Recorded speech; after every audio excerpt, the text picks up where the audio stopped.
Hello, Ranger Screams family. I hope you're all doing well. Thank you so much for your amazing support and all of your comments. They truly mean a lot to me. Before we begin, let's try to reach 2,000 likes and 2,000 comments on this video. Every like and comment helps the channel grow and reach more horror fans. If you're not subscribed yet, I'd love for you to join the Ranger Screams family by subscribing. Thank you for being here. And now let's begin tonight's story. My supervisor Jenna smacked her hand down on a creased trail map with enough force to make the coffee cups on her desk rattle. The sound echoed through the cramped park office like a gunshot. "No check-in from Tower 3 since Monday," she said, her finger stabbing at a red X marked deep in the eastern section of the map.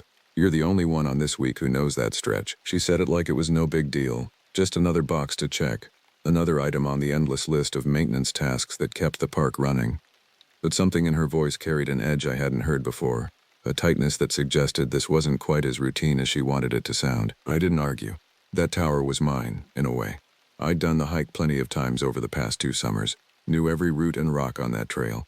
It's tucked out on the eastern ridge almost 6 miles in, mostly uphill, surrounded by the kind of dense forest that swallows sound and makes hikers feel insignificant. The hike was long, yeah, but nothing crazy for someone used to the work. I'd been doing seasonal maintenance for the Park Service 2 summers already, and I genuinely liked it. The quiet, the repetition, clearing brush, repainting trail markers, tightening up the mesh on old boundary fences. It gave me something solid to do, something where I could see actual progress at the end of each day. And unlike most people, I preferred being alone in the woods. Cities made me nervous. Too many variables, too many people with unpredictable intentions.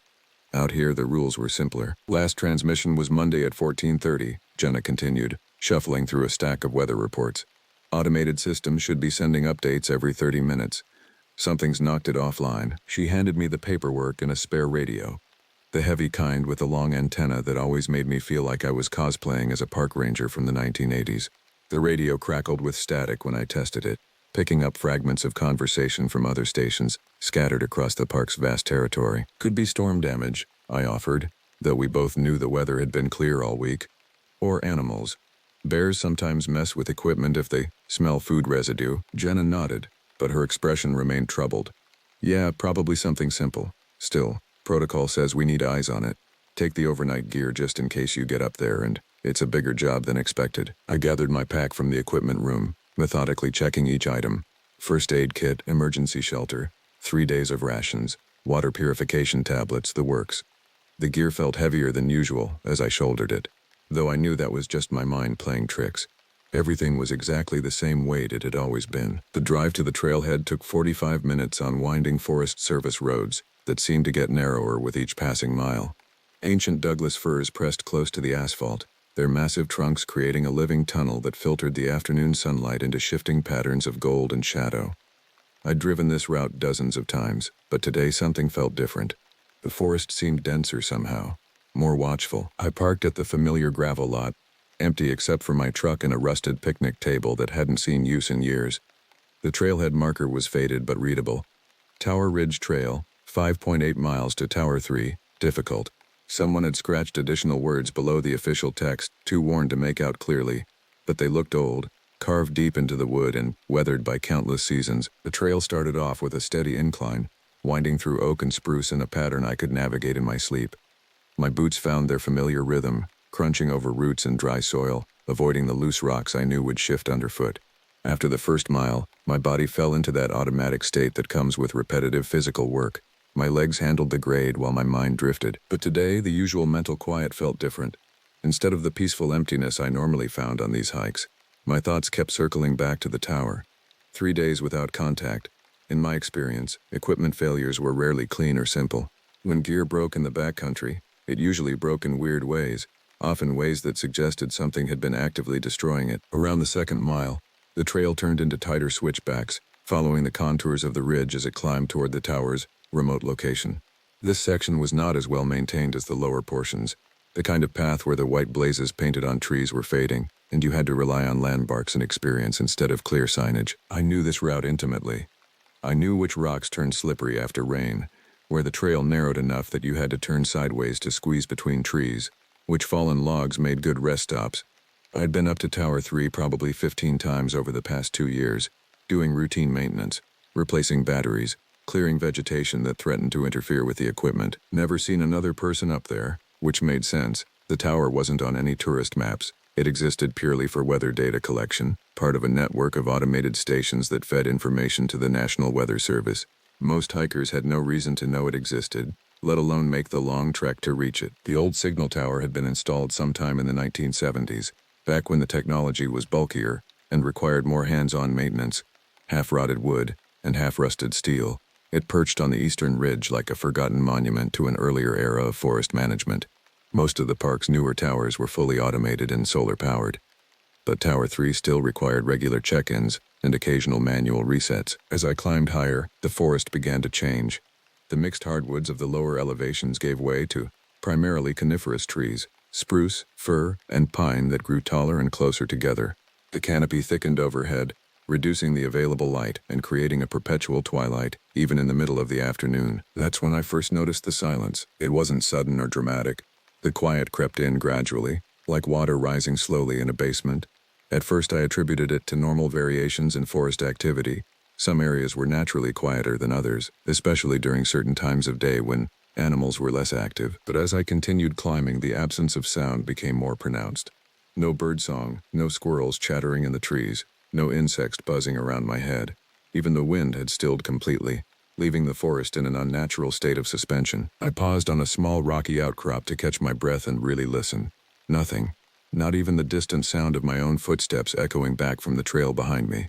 The silence was so complete it felt physical, like a weight pressing down on the landscape. I tried to remember the last time I'd heard any wildlife. Had there been birds singing at the trailhead? I thought so, but I couldn't be certain. How long had I been hiking in this soundless bubble without noticing? The realization made my skin crawl in a way I couldn't quite explain. Forests were never completely silent. There was always something moving, always some small creature rustling through leaves or insects humming in the background. This level of quiet was wrong, unnatural. I shouldered my pack and continued climbing, but now I was hyper-aware of every sound I made. My footsteps seemed thunderous in the oppressive silence. The rustle of my jacket sounded like paper being crumpled right next to my ear.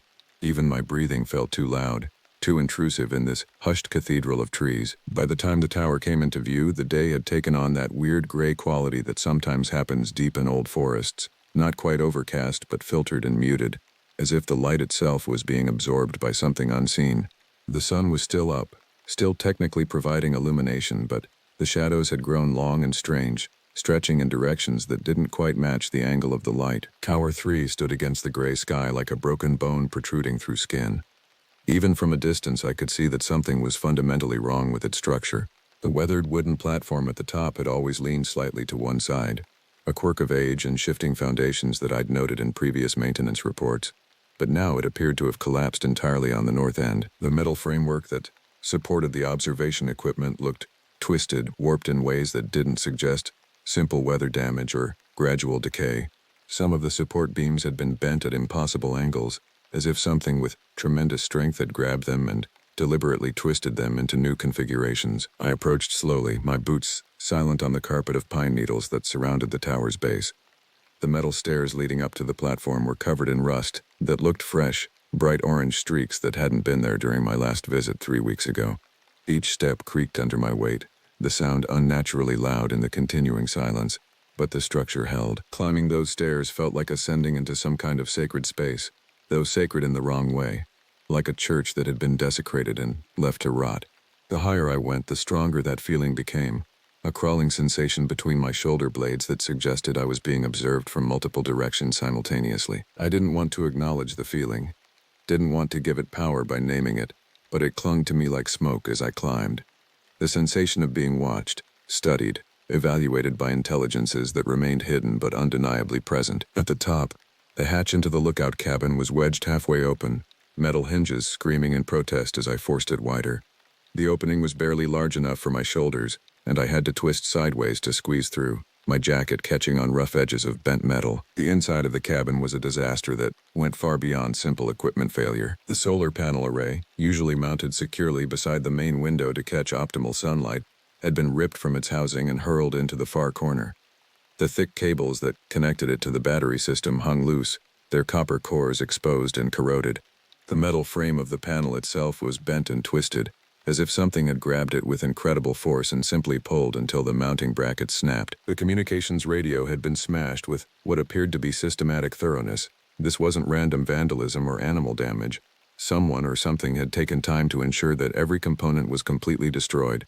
The main unit had been torn open, its circuit boards scattered across the floor in fragments too small to identify. Wires had been pulled out by the roots, leaving tangled masses of copper and plastic scattered like electronic entrails. But it was the food supplies that made my stomach turn. The emergency rations stored in the cabin, high-energy bars designed to last for years in extreme conditions, had been opened and destroyed with an almost ritualistic precision.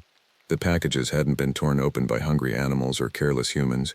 They had been systematically shredded, each wrapper pulled apart in long, deliberate strips that formed radiating patterns across the floor. The food itself lay in decomposing clumps, not eaten but deliberately mangled and left to rot. No bite marks, no evidence of consumption, just destruction for its own sake. The smell was overwhelming, sweet and cloying, like fruit left too long in the sun, mixed with something else, something organic and wrong that I couldn't identify. In the far corner, the emergency sleeping bag had been destroyed in the same methodical way. Not cut with a knife or scissors, but torn apart by hand, yanked and twisted until the fabric separated along ragged, uneven lines.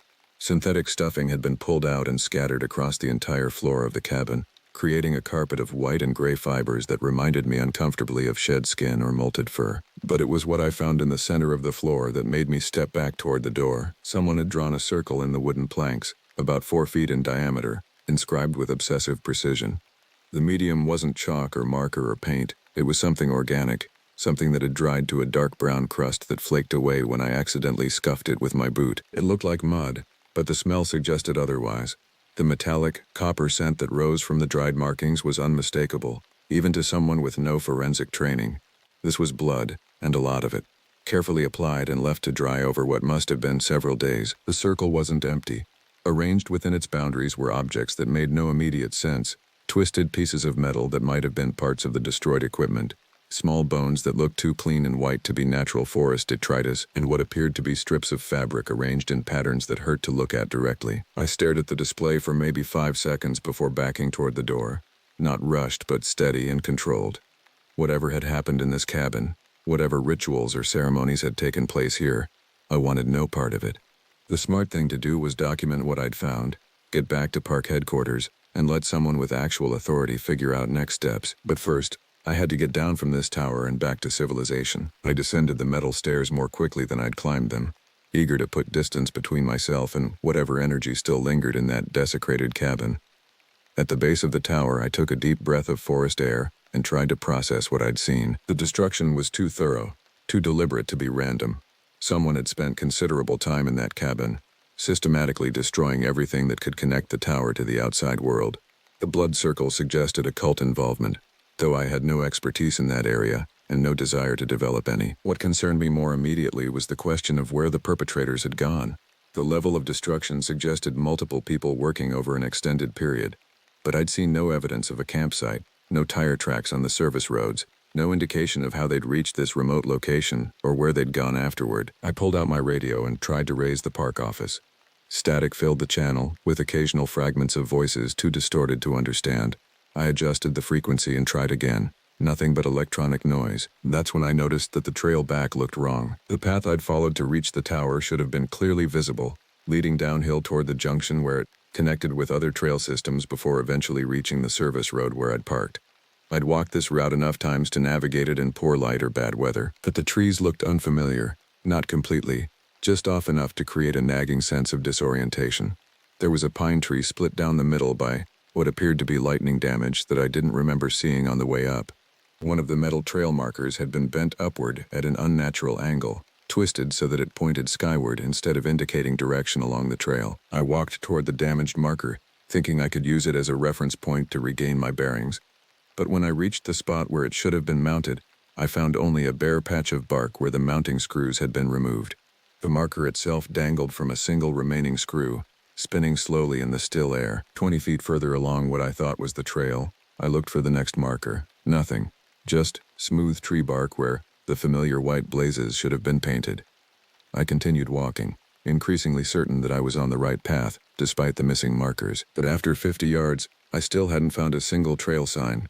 Worse, The path itself seemed to be getting narrower and less well-defined, as if it was gradually fading back into natural forest. That's when I saw the first wire, thin twine, almost transparent, stretched between two trees at chest height. If I hadn't been looking for trail markers, I would have walked right into it. The wire was taut, but not tight enough to be dangerous. It would have caught across my chest and probably broken. More of a notification system than a trap. I followed the line with my eyes and saw more. 3 separate wires at different heights, each one sagging slightly under its own weight. They weren't rigged to hurt anyone, but their purpose was clearly intentional. Someone wanted to know when people passed through this area. Tied to the second wire were small bones, bleached white and strung together like a macabre mobile. They moved in the still air despite the absence of any wind, clicking against each other with tiny crystalline sounds that seemed to come from much closer than their actual location. The bones looked too small to be human, probably from rabbits or birds, but they had been arranged with the same obsessive care I'd seen in the destroyed cabin. Someone had spent time selecting them, cleaning them, drilling tiny holes for the string that held them in place. I didn't want to know what the wires were connected to, what kind of alarm system they might trigger, or who might be monitoring them. The smart thing to do was get off this trail immediately and find an alternative route back to the service road. I stepped off the path, aiming downhill toward where I knew the creek ran. Water always leads somewhere, and following the natural drainage should eventually take me to lower elevations and more familiar territory.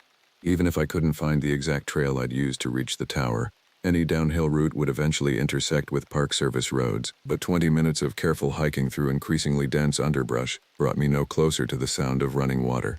The slope that should have led down to the creek seemed to level out, and then actually start climbing again, as if the topography itself had shifted when I wasn't paying attention. I pulled out my compass, the same reliable instrument I'd been using for years.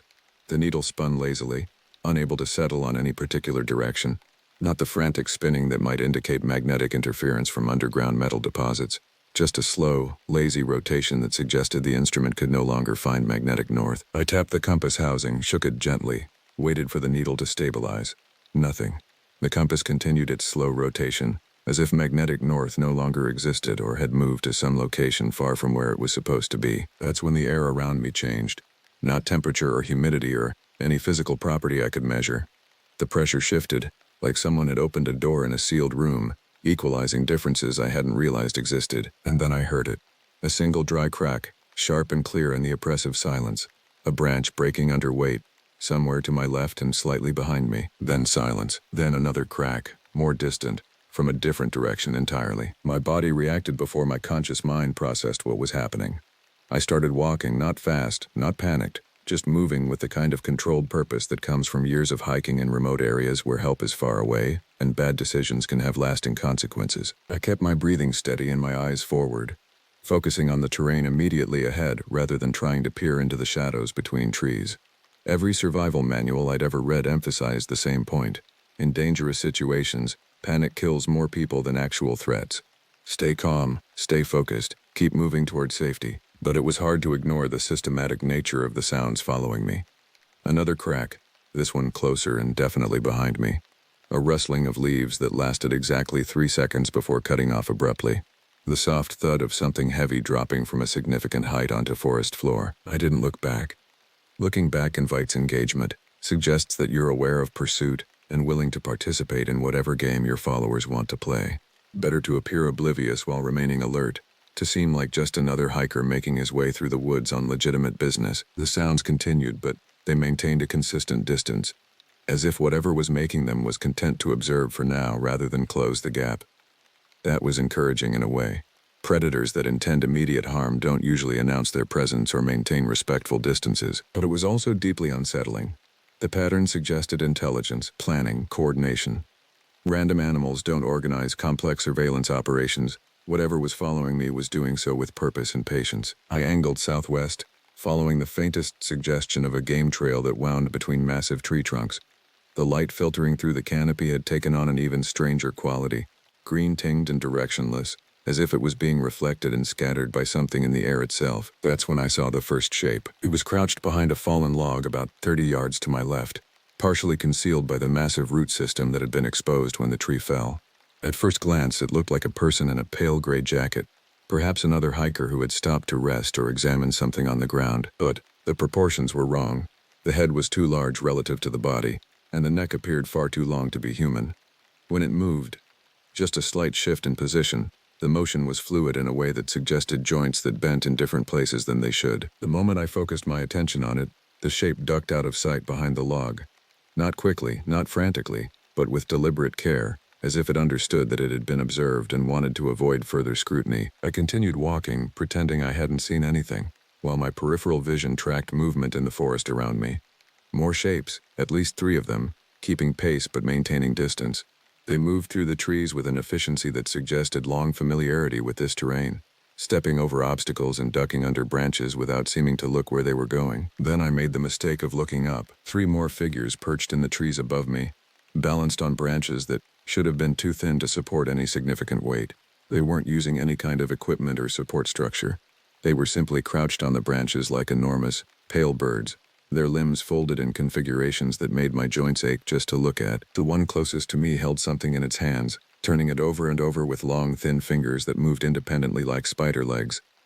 The object was wet and dark, roughly the size and shape of clothing, but it reflected light in a way that fabric shouldn't. It might have been leather, or plastic, or something organic that I didn't want to think about too carefully. Their skin was the color of fresh bone, not the healthy pale of someone who spent little time in the sun, but the bloodless white of something that had never been alive in any conventional sense. Smeared across their faces and arms were dark stains that could have been mud or paint or something worse, applied in patterns that suggested ritual significance. The figures in the trees didn't move as I passed beneath them.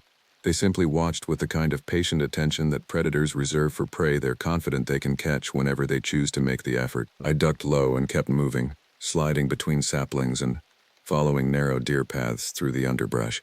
Running would invite chase, and I had no confidence that I could outrun beings that moved through the forest with such fluid efficiency. The smart thing was to stay small, stay quiet, and work my way toward areas where these creatures might be less comfortable operating. Open ground, if I could find any. Rocky areas where silent movement would be more difficult. Any terrain that would give me advantages rather than them. The smell hit me before I saw the source. Smoke, acrid and sharp, with undertones that suggested burning plastic or synthetic materials. Not the clean scent of a wood fire, but something chemical and toxic that made my throat burn and my eyes water. I followed the smell almost without thinking, partly because it suggested human activity and partly because any change in the situation might offer new options for escape. The smoke trail led me into a small clearing, maybe 15 feet across, where the trees formed a rough circle around a patch of relatively open ground. In the center of the clearing was a pile of equipment that made my blood run cold. Backpacks, at least 4 of them, in different colors and styles that suggested they'd belonged to different people. Jackets and pants torn into strips and partially burned. Boots that had been cut open and their contents scattered. Rope that had been deliberately charred until it was black and brittle. None of the gear looked new. Everything had the weathered, faded appearance of equipment that had been exposed to the elements for weeks or months. But it hadn't been abandoned. It had been collected, arranged, and systematically destroyed as part of some kind of ceremony. I recognized one of the backpacks, a blue external frame model that I'd seen at park headquarters. It belonged to James, a seasonal employee who'd worked trail maintenance the previous summer. According to the office records, he'd left the park in September to return to college. His exit paperwork had been properly filed, his final paycheck issued, no red flags or concerns. But here was his pack, cut open and burned, arranged as part of what was clearly a deliberate display. I didn't stop to examine the other gear more closely. I didn't want to know what names might be written inside those jackets or whose personal effects might be scattered among the ashes. The smart thing was to keep moving, get back to civilization, and let people with badges and authority figure out what had happened here. I backed away from the clearing step by careful step, trying not to disturb any of the debris or leave obvious signs of my presence. Whatever rituals had taken place here might be ongoing, and I had no desire to become the next contributor to this grisly collection. But as I reached the tree line, I heard something that made me freeze in place. Voices. Human voices, speaking in low tones from somewhere deeper in the forest. I couldn't make out words, but the rhythm and cadence were definitely conversational, as if a group of people was having a calm discussion about ordinary topics. The voices were coming from the direction I'd been heading, the route that should take me back toward the service road in my truck. Between me and potential safety was an unknown number of people who had apparently been collecting and destroying the belongings of missing hikers. I crouched behind a massive Douglas fir and tried to assess my options. I could try to circle around the voices, adding distance and time to my journey, but potentially avoiding confrontation. I could wait and see if they moved on, though that risked being caught in the open if they decided to explore the area where I was hiding. Or I could try to get close enough to see who they were and what they were doing. Information that might be crucial if I needed to report this situation to authorities. The choice was made for me when I heard my name. He was supposed to check the tower, one of the voices said, clear enough now that I could make out individual words. Should have been there and back by now. Maybe he found what we left, another voice replied. This one higher in pitch, possibly female. Maybe he's smart enough to keep walking. Or maybe he's like the others, a third voice said. This one carried an undertone that made my skin crawl, a quality that suggested the speaker wasn't entirely human anymore. Maybe he'll want to join us. The conversation was definitely about me, which meant they knew I was in the forest and had been tracking my progress. Probably since I'd reached the tower. Possibly since I'd started the hike that morning. The wire traps hadn't been random security measures. They'd been specifically placed to monitor my route. I eased deeper into the shadows behind the tree, trying to make myself as small and invisible as possible. The voices seemed to be getting closer, though it was hard to judge distance and direction in the dense forest. Check the clearing, one of them said. He might have found our collection. Footsteps now, multiple people moving through the underbrush with the same fluid efficiency I'd observed in the pale figures that had been following me. They were coming directly toward the clearing where I'd found the destroyed equipment, which meant they would pass very close to my hiding spot. I pressed myself against the rough bark of the Douglas fir and tried to control my breathing. Through the gaps between tree trunks, I could see movement. Dark shapes that moved wrong, human silhouettes that bent and flowed in ways that suggested their internal structure wasn't quite right. The first figure to enter the clearing was recognizably human, at least from a distance. Average height, wearing what appeared to be standard hiking clothes, moving with the confident stride of someone familiar with forest terrain. But when he turned his head to speak to his companions, I caught a glimpse of his profile and immediately wished I hadn't. His face had been altered, surgically or otherwise, into something that was no longer quite human. The jaw extended too far forward, filled with teeth that were too sharp and too numerous. The eyes had been replaced with something that reflected light like an animal's, glowing pale yellow in the filtered sunlight. The second figure was worse. It had once been human, probably female based on the general body shape, but extensive modifications had transformed it into something that belonged in nightmares. Extra joints had been added to the arms and legs, allowing for movements that were spider-like in their flexibility. The skin had been bleached or painted that same bone-white color I'd seen on the creatures in the trees, but it was the third figure that made me bite my tongue to keep from making noise. I knew him, had worked alongside him during my first summer at the park. Michael had been a friendly, competent maintenance worker who'd left at the end of the season to pursue other opportunities. I'd helped him load his truck when he moved out of the employee housing, had promised to stay in touch through social media. Now he stood in the clearing, examining the burned equipment, with the same methodical attention to detail he'd once applied to trail maintenance. But his movements were wrong, too precise and controlled, like a marionette being operated by someone who had learned human motion from a manual, rather than observation. When he spoke, his voice carried that same inhuman undertone I'd heard from the trees. He was here, Michael said, kneeling beside the pile of gear. Recent tracks, maybe 10 minutes old, still in the area. One of the modified humans made a sound that might have been laughter, if laughter could be distilled into something purely malevolent. He's learning, getting careful. That's good. Makes it more interesting. Should we collect him now? The female asked. Or let him run a bit longer? Michael stood and turned in my direction, not looking directly at my hiding spot, but scanning the tree line with the systematic thoroughness of a predator that knew its prey was nearby. Let him run, he said finally. The others are in position along all the exit routes. He can't leave the forest, and the longer he stays, the more likely he is to understand what's being offered. And if he doesn't understand, the female asked. Michael's smile was visible even from my hiding spot, made terrible by the additional teeth that filled his modified mouth. Then he'll join our collection, he said, gesturing toward the pile of destroyed equipment. Either way, he's not leaving. I waited until their voices faded completely before moving from my hiding spot behind the Douglas fir. My legs had gone stiff from crouching motionless for so long, and I had to bite back a grunt of pain as circulation returned to my feet. Every sound seemed amplified in the oppressive silence, the rustle of my jacket, the soft squelch of pine needles under my boots, even my carefully controlled breathing. Michael's words echoed in my mind as I tried to process what I'd witnessed. Exit routes blocked, others in position. The implication was clear.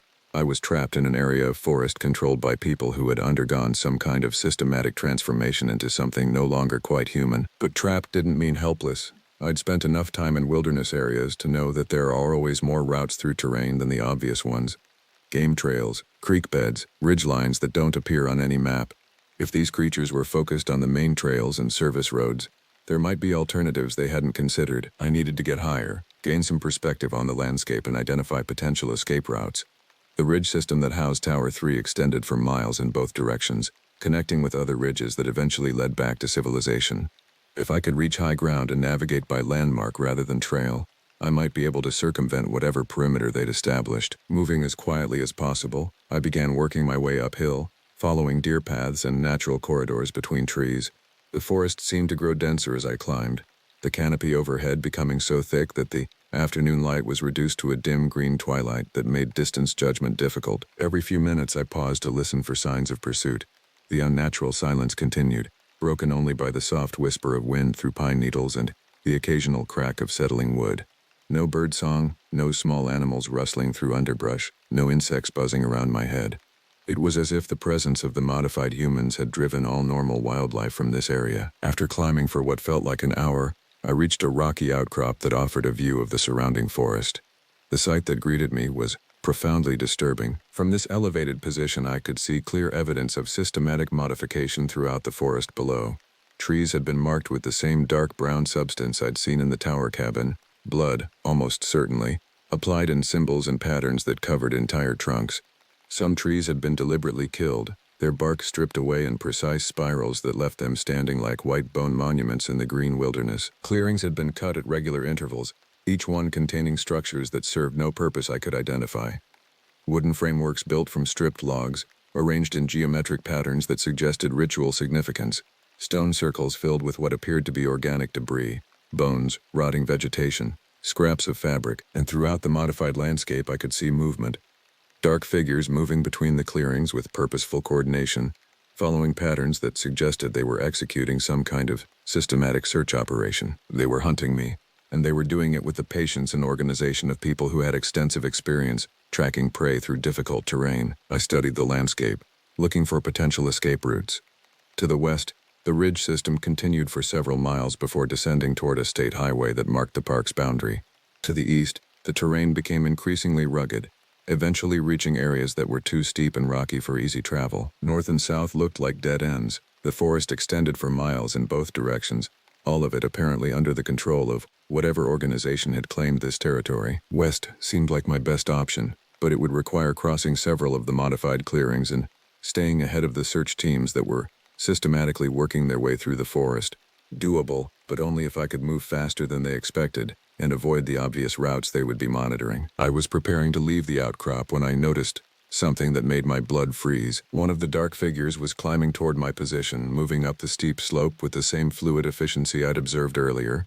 It wasn't following any established trail. It was simply moving from tree to tree, using branches and rock formations to pull itself upward at a pace that would have been impressive for a professional climber. But this figure was climbing without rope, without equipment, without apparent concern for the consequences of a fall from these heights. And it was moving directly toward my hiding spot with the confidence of something that knew exactly where I was. I abandoned stealth in favor of speed, scrambling down the backside of the outcrop and plunging into the dense forest below. Branches scraped across my face and tore at my clothing, but I kept moving, focusing on distance rather than silence. Behind me I could hear the pursuit changing tempo. Whatever signal system they'd been using to coordinate their search had apparently shifted into a more active phase. I could hear voices calling to each other through the trees, not close but getting closer, converging on my position from multiple directions. The terrain ahead was a maze of fallen logs, rocky streams, and dense thickets that required constant navigation decisions. I tried to vary my route, changing direction every few minutes to avoid establishing a predictable pattern, but the voices behind me seemed to anticipate each turn, suggesting they had extensive familiarity with this landscape. I was beginning to understand that this wasn't a random encounter with dangerous individuals. This was their territory, modified and controlled for the specific purpose of trapping people like me. Every path I took, every decision I made, was probably anticipated and accounted for in their hunting strategy. That's when I smelled it again, the acrid smoke that had led me to the first clearing. But this time the scent was stronger, fresher, coming from directly ahead of me, rather than from some distant source. I crested a small hill and found myself looking down into a much larger clearing than the first one I'd discovered. This space had been extensively modified, carved out of the forest with systematic precision. The trees around the perimeter had been stripped of bark and carved with symbols that covered every inch of exposed wood. In the center of the clearing was a structure that defied easy description. Built from a combination of stripped logs, metal salvaged from park equipment, and what appeared to be bones, it rose 15 feet into the air in a configuration that hurt to look at directly. The angles were wrong, the proportions designed to create a sense of unease in anyone who observed it. Around the base of the structure were arranged items that I recognized, personal belongings that had clearly been taken from hikers and park employees over an extended period. Backpacks, clothing, cameras, cell phones, all arranged in careful patterns that suggested ritual significance. But it was the figures moving around the structure that made me step back into the concealment of the tree line. There were more of them than I'd realized. At least a dozen individuals moving through the clearing with coordinated purpose. Some were clearly human, or had been human recently, wearing clothes that identified them as park employees or hikers. Others had undergone the same kind of systematic modification I'd observed earlier, surgical alteration that transformed them into something that retained human intelligence while abandoning human limitations. They were preparing for something, building fires, arranging objects in specific patterns, setting up what appeared to be a complex ritual space. Whatever ceremony they had planned, it was clearly intended to be the culmination of whatever process had brought me to this place. At the edge of the clearing, almost hidden in shadow, I saw a collection of cages built from stripped wood and salvaged metal. Most were empty, but 2 contained human figures who sat motionless in the darkness within. I couldn't see their faces clearly from my position, but their posture suggested either unconsciousness or a level of despair that had moved beyond active resistance. That's when I realized the truth about my situation. This wasn't random. I hadn't stumbled into their territory by accident. The missing communications from Tower 3, Jenna's decision to send me specifically because I knew the trail, the convenient availability of overnight gear, all of it had been orchestrated to bring me to this place at this time. I was the guest of honor at whatever ceremony they had planned. The voices behind me were getting closer now, close enough that I could make out individual words. They weren't trying to be quiet anymore, which suggested they were confident that I had nowhere left to run. "Almost there," one of them called. "Drive him toward the main clearing. He's learning, but not fast enough," another voice responded. This one I recognized as Michael's, though the inhuman undertone was stronger now. Time to finish the lesson. I was trapped between the search teams behind me and the ritual site ahead, with no clear escape route in any direction. The smart thing would be to surrender, to walk into the clearing with my hands visible and hope that whatever they wanted from me could be negotiated. But the sight of those cages, the systematic destruction of personal belongings, the clear evidence of long-term planning and preparation, suggested that negotiation wasn't really an option. Whatever process had transformed Michael and the others was the only outcome they were offering. I needed a distraction, something that would disrupt their careful coordination and create an opportunity to break through their perimeter. My pack still contained the emergency flares I'd brought for signaling in case of trouble. Originally intended to attract rescue personnel, they might serve just as well to create chaos and confusion. I pulled out 2 flares and prepared to activate them, planning to throw one toward the ritual clearing and use the second to mark my position for any legitimate rescue personnel who might be in the area. It was a desperate plan with minimal chance of success, but desperation was rapidly becoming my only option. That's when I heard the helicopter. The sound was faint at first, almost lost in the natural noise of wind through trees, but it grew steadily stronger, the distinctive thrum of rotor blades approaching from the west. As it got closer, I could make out the high-pitched whine of a Park Service aircraft, probably conducting a routine patrol or responding to some unrelated emergency. The figures in the clearing below reacted immediately to the aircraft's approach. The organized ritual preparation dissolved into frantic activity as they scattered toward predetermined hiding spots, clearly following a well-rehearsed emergency protocol. Within seconds, the clearing appeared empty except for the permanent structures and arranged belongings. This was my chance. I activated both flares simultaneously and hurled them in different directions, one toward the clearing and one toward the highest point I could reach. The brilliant red light would be visible from the air, even through the thick forest canopy. Then I ran, abandoning any attempt at stealth in favor of speed and distance. Behind me, I could hear shouts of anger and frustration as my pursuers realized what I'd done. The systematic coordination of their search operation had broken down into something more chaotic and reactive. I crashed through underbrush and leaped over fallen logs, ignoring the branches that tore at my clothing and the rocks that bruised my feet through my boots. The helicopter was getting closer, and if I could reach an area visible from the air, there was a chance, small but real, that I could signal for help. The voices behind me were getting farther away, suggesting that my distraction had worked, but I knew it was only temporary. These people had been preparing for contingencies like this, and they would adapt quickly to the changed situation. I needed to find the service road, get back to my truck, and drive toward civilization before they could re-establish their perimeter. Even if they couldn't stop me permanently, I could at least ensure that someone in authority knew what was happening in this part of the forest. The helicopter passed overhead, the sound fading as it continued on its patrol route. I caught a glimpse of it through the canopy. Definitely a Park Service aircraft, probably conducting a routine surveillance flight. If the pilot had seen my flares, help might already be on the way. But I couldn't count on rescue. I had to keep moving, keep working toward my own escape. The day was getting late, and I had no desire to spend a night in this forest with creatures that moved through darkness with supernatural efficiency. I pressed on, following what appeared to be a game trail that led generally downhill toward where the service road should be. Every few minutes I paused to listen for signs of pursuit, but the forest had returned to its unnatural silence. That silence was almost worse than the active hunting. It suggested that they were confident enough in their control of the territory to let me run, secure in the knowledge that I couldn't actually escape, but I had to try. Whatever was happening in this forest, whatever these people had become, it needed to be reported to authorities with the resources to investigate and respond appropriately. I reached the service road just as the sun was beginning to set, its orange light filtering through the trees in long shafts that painted the gravel surface in shifting patterns of shadow and illumination. For a moment I allowed myself to believe that I'd actually escaped, that the familiar sight of the road meant safety and civilization were within reach. My truck sat exactly where I'd left it, seemingly untouched in the small gravel parking area. The sight of those red metal panels and familiar dents filled me with relief so profound it was almost physical.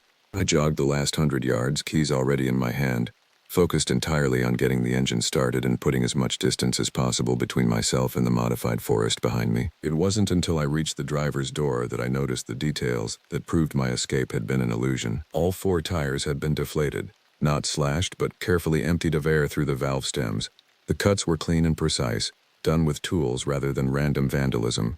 Someone had taken considerable time to ensure that the truck would be immobilized without causing permanent damage, but it was the interior of the cab that made my hands shake as I unlocked the door. Arranged across the dashboard with obsessive precision were personal items that had been taken from my apartment, things that proved these people had been planning this encounter for much longer than I had realized. My spare keys, taken from their hiding spot under the kitchen sink, a photograph of my family, removed from its frame beside my bed. A book I'd been reading, open to the exact page where I'd left my bookmark. On the passenger seat was a handwritten note, the paper expensive, and the handwriting precise. "Welcome to the community. Your participation has been anticipated. Please proceed to the clearing for orientation. Resistance is counterproductive and will result in a less comfortable transition period. Your cooperation is appreciated." The note was signed with a symbol that matched the carvings I'd seen on trees throughout the forest.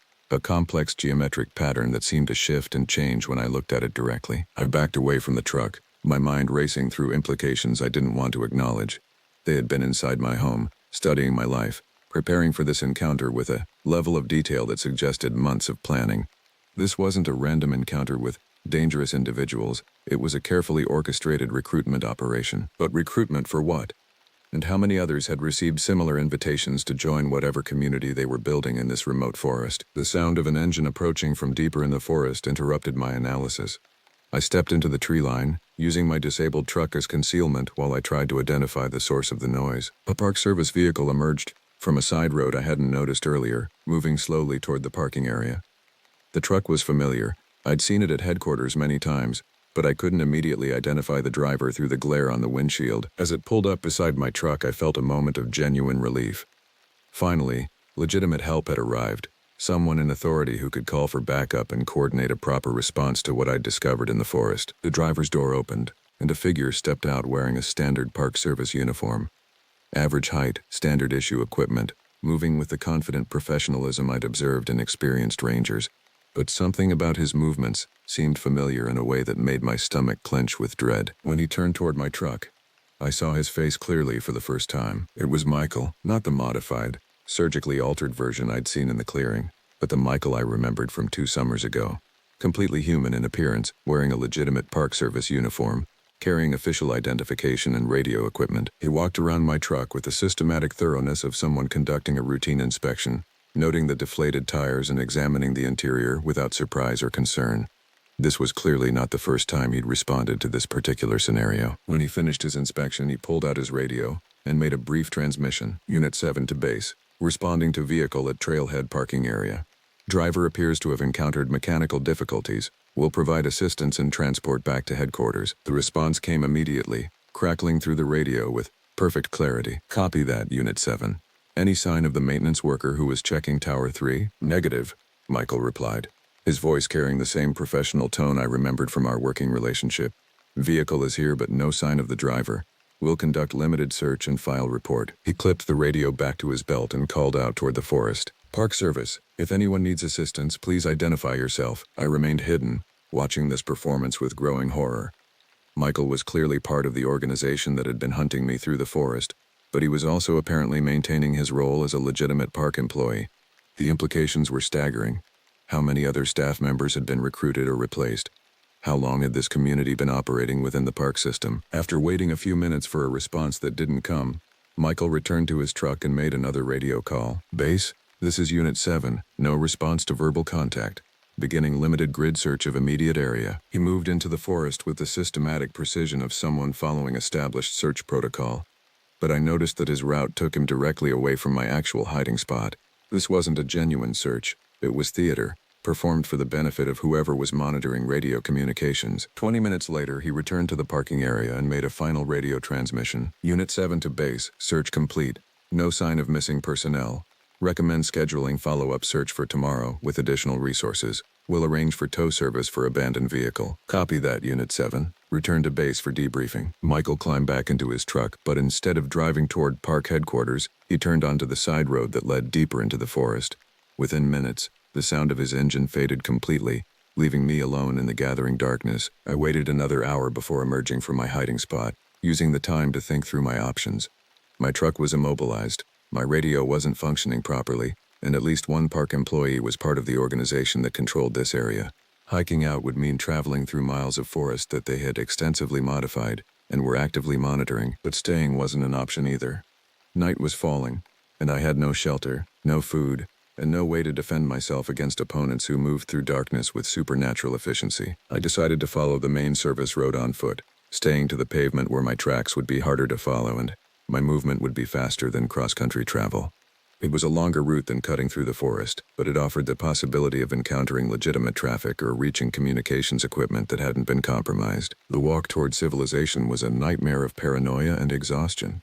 Every sound in the forest around me could have been natural wildlife or something far worse. Every shadow between trees might have concealed watchers with modified anatomy and inhuman patience, but the road remained empty, and I made steady progress toward what I hoped was safety.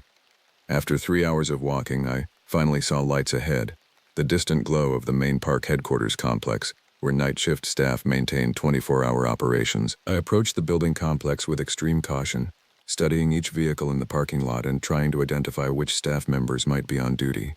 The main office was brightly lit, and I could see figures moving inside, but I had no way to know which employees could be trusted and which might be part of the organization I'd encountered in the forest. The smart thing was to bypass park facilities entirely and continue walking toward the main highway, where I could flag down civilian traffic and contact law enforcement agencies that had no connection to the Park Service.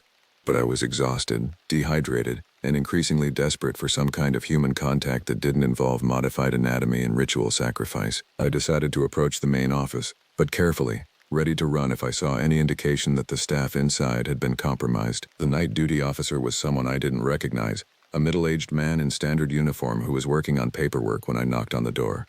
He looked up with the slightly annoyed expression of someone whose routine had been interrupted by an unexpected visitor. "Can I help you?"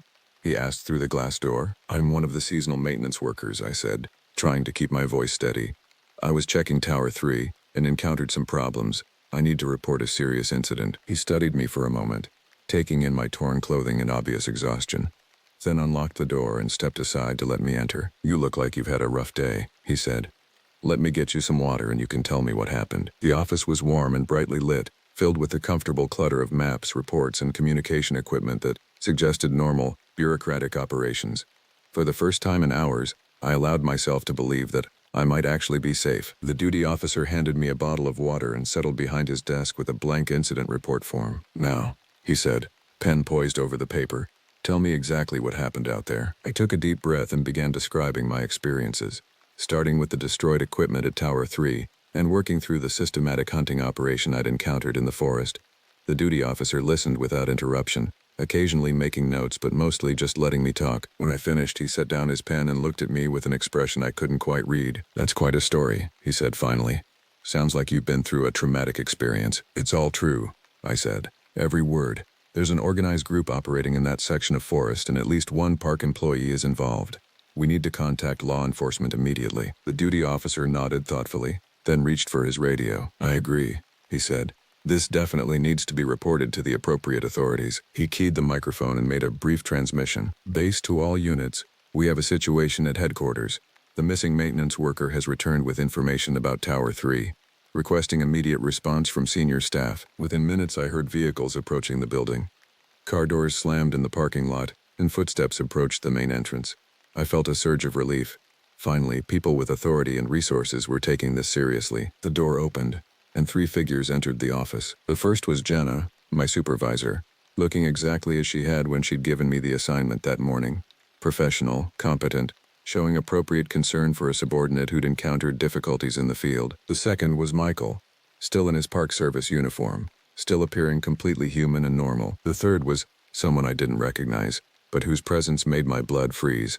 Tall, pale, wearing clothes that appeared normal from a distance but revealed subtle modifications when examined closely. Extra pockets for tools I couldn't identify, fabric that seemed to shift color slightly depending on viewing angle, and eyes that reflected light like an animal's. "Thank you for calling us," Jenna said to the duty officer. "We'll take it from here." She turned to me with an expression of professional sympathy. "I'm so glad you're safe," she said. "When Michael couldn't find you during his search, we were very concerned. You must be exhausted." "It was Michael," I said, backing toward the far wall of the office. "He was part of it. He was hunting me." Jenna exchanged a look with the other 2 figures, then turned back to me with a patient expression of someone dealing with a confused and traumatized individual. "I think you may be suffering from exposure and stress," she said gently. "Michael has been coordinating search efforts since we received your emergency signal. He's the one who found your truck and called for additional resources." "Emergency signal?" I asked. "I never sent any emergency signal." "The flares," Michael said, his voice carrying the same professional tone I'd heard on the radio. 2 red emergency flares, fired from the Tower 3 area. Standard distress protocol. We responded immediately. I stared at him, trying to reconcile the human face and normal voice with the modified creature I'd seen in the forest clearing. "You were in the clearing," I said, "with the others. I saw you." Michael's expression remained sympathetic but concerned. "I was coordinating the search from base camp," he said. "Multiple teams in the field, radio contact every 30 minutes. I have documentation of my entire day." The third figure stepped forward, moving with that fluid efficiency I'd observed in the forest. "Stress and isolation can cause hallucinations," he said, his voice carrying an undertone that made my teeth ache. "It's more common than people realize. The mind creates threats to explain feelings of danger." "We're going to take you to the medical facility," Jenna said. "Get you checked out, make sure you're not suffering from dehydration or exposure. Then we can do a proper debriefing about what happened at the tower." "No," I said, moving toward the door. "I'm not going anywhere with any of you." The duty officer stood up from his desk, his movement blocking my path to the exit. "Sir," he said, "I think you should listen to your supervisor. You've clearly been through a traumatic experience, and medical attention is the appropriate next step." I looked at his face for the first time since the others had arrived, really studying his features in the bright office lighting. His eyes reflected the light, just like the others. "How long?" I asked, my voice barely above a whisper. "How long have you been recruiting park employees?" Jenna smiled, and for the first time I noticed that her teeth were slightly too sharp. "We prefer the term community outreach," she said, "and we've been very successful. Much more successful than you might imagine." The third figure moved closer, and I could see that his hands ended in fingers that were too long and too flexible. "The process is relatively comfortable," he said. "Most people adjust within a few weeks. The benefits are significant. Enhanced physical capabilities, extended lifespan, membership in a community that values individual contribution." "What happened to the people who refused?" I asked. Michael gestured toward the window, indicating the dark forest beyond. "The collection in the clearing represents those who couldn't adapt to our community standards," he said. "But that's a small percentage. Most people, when they understand what we're offering, make the rational choice." I was trapped in a room with 4 members of whatever organization had claimed this section of forest, with no weapons, no communications, and no realistic chance of escape. But I had to try. I feinted toward the window, then spun toward the door when the duty officer moved to block me. For a moment, It looked like I might actually reach the exit. Then the third figure moved, faster than anything human should be able to move, and I felt something sharp pierce the skin of my neck. The world went gray around the edges, and my legs stopped supporting my weight. As I collapsed to the floor, I heard Jenna's voice, distant and echoing. "Welcome to the community," she said. "Your orientation begins tomorrow." The last thing I saw before losing consciousness was the duty officer's face, features shifting and flowing as the human mask dissolved to reveal something that had never been human at all. When I woke up, I was in one of the wooden cages at the edge of the clearing, surrounded by the sound of voices discussing my integration into their community. Through the bars, I could see the ritual site being prepared for what they called my transition ceremony. But that's a story for another day. Right now, I'm focusing on the loose board I've discovered in the back wall of my cage, and the knife I've managed to fashion from a piece of broken metal. They think I'm ready to join them. They're about to discover how wrong they are. This manuscript was found in a ranger station mailbox 3 weeks after the author's official disappearance. Park Service records show no employee matching his description. Tower 3 was demolished in 1987 following budget cuts. The Eastern Ridge Trail mentioned in the story was closed permanently in 1995 after a series of unexplained incidents. The manuscript appears to have been typed on equipment that has not been manufactured since 1974. My name is Jordan Reeves, and I've been a park ranger at Appalachian National Forest for 8 years. What I'm about to tell you happened last October, during what should have been routine search and rescue operation. I've written this account 3 times now, each time hoping the act of putting it down on paper might somehow make it less real.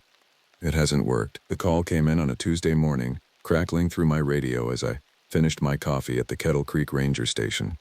Dispatch reported a missing family, the Brennans from Sacramento. Dad, Mom, 2 kids ages 9 and 12. They'd been camping at the remote Whispering Pines campground for 3 days when they failed to check out as scheduled. The campground host found their site abandoned, tents still pitched, food scattered around the picnic table like they'd left in a hurry. I knew Whispering Pines well. It sat on the shore of Mirror Lake, about 15 miles into the backcountry, accessible only by a narrow dirt road that wound through dense stands of Douglas fir and redwood. Most families avoided it because of the isolation, but the Brennans had specifically requested the remotest site available. Now I was starting to understand why that might not have been such a good idea. The morning fog hung thick between the trees as I loaded my gear into the patrol truck. My partner, Ranger Cruz Delgado, met me at the vehicle. Cruz had transferred here from Yosemite 2 years ago, bringing with him a wealth of experience in wilderness rescue and an unsettling collection of stories about things he'd encountered in the deep woods. He was Miwok, raised on the reservation, and he understood these mountains in ways that my forestry degree and 8 years of experience couldn't match. "Family of 4, you said?" Cruz asked as we headed out on the winding access road. "Yeah, the Brennans. Dad's a software engineer, Mom's a teacher. Kids are young, no wilderness experience to speak of according to their permit application." Cruz was quiet for a long moment, staring out at the forest rushing past. "You notice anything strange on your last patrol through that area?" I thought about it. I'd been through the Whispering Pines section just 5 days ago, doing my regular rounds. Nothing had seemed out of place then, but something in Cruz's tone made me dig deeper into my memory. Now that you mention it, yeah. The wildlife seemed off. Barely saw any squirrels or birds. Usually that area is crawling with them. And I found some tracks near the lake that I couldn't identify. Figured they were from someone's dog, but they were bigger than any dog print I'd seen. How much bigger? Maybe 6 inches across. Deep impressions, like whatever made them was heavy. But the stride was wrong for a bear. Cruz nodded slowly, but didn't respond. We drove the rest of the way in silence, the forest growing denser and darker around us as we climbed into the higher elevations. When we finally reached Whispering Pines, the scene was exactly as dispatch had described. The Brennan's blue dome tent stood intact, guy lines properly secured, rainfly taut. Their Honda CR-V was parked in the designated spot, keys still in the ignition, but something felt wrong the moment I stepped out of the truck. The silence was absolute. No bird calls, no rustling in the underbrush, no insect buzz. Even the wind seemed muted. Mirror Lake, usually a deep blue reflecting the surrounding peaks, looked black and still as obsidian. "Where is everything?" I muttered, more to myself than to Cruz. "They're here," Cruz said quietly. "They're just watching." I looked around, seeing nothing but empty forest. "What's watching?" Instead of answering, Cruz walked over to the scattered camping gear around the picnic table. Cans of beans and soup were torn open, their contents spilled across the wooden surface. Sleeping bags had been dragged out of the tent and left in muddy heaps. A child's stuffed elephant lay face down in a puddle. "This doesn't look like bears," I said, crouching down to examine the damage more closely. Bears would have taken the food, not just torn it apart and left it. Cruz was studying something in the dirt near the tent. He waved me over, pointing to a set of tracks in the soft earth. They were the same prints I'd seen 5 days ago, but fresher, much fresher. "These were made this morning," Cruz said. "Maybe 2 hours ago." The tracks formed a rough circle around the campsite, as if something had been pacing around the tent for hours. But there were other tracks too, human footprints, 2 adult sizes and 2 smaller ones, leading away from the camp, toward the tree line. "Looks like they left on foot," I said, following the trail with my eyes. "But why would they abandon all their gear?" "Because they were running," Cruz said. There was something in his voice I'd never heard before. Not fear exactly, but a deep unease that made the hair on my arms stand up. We followed the footprints into the forest. The human tracks were clear at first, pressed deep into the soft ground as if the family had been moving fast. But after about 50 yards, something changed. The tracks became irregular, scattered. Some of them looked wrong. The heel impressions too deep, the stride too long. "Cruz," I called out, kneeling beside one of the prints. "Look at this." The footprint was human-shaped, but stretched. The toes were elongated, and there were what looked like claw marks extending beyond where the toenails should have been. It was as if someone had taken a normal human foot and pulled it like taffy. "We need to call for backup," Cruz said. His face had gone pale, and he was scanning the trees around us with the intensity of a hunted animal. "For a missing family? Come on. We've handled dozens of these. They probably just got turned around and—" "Jordan."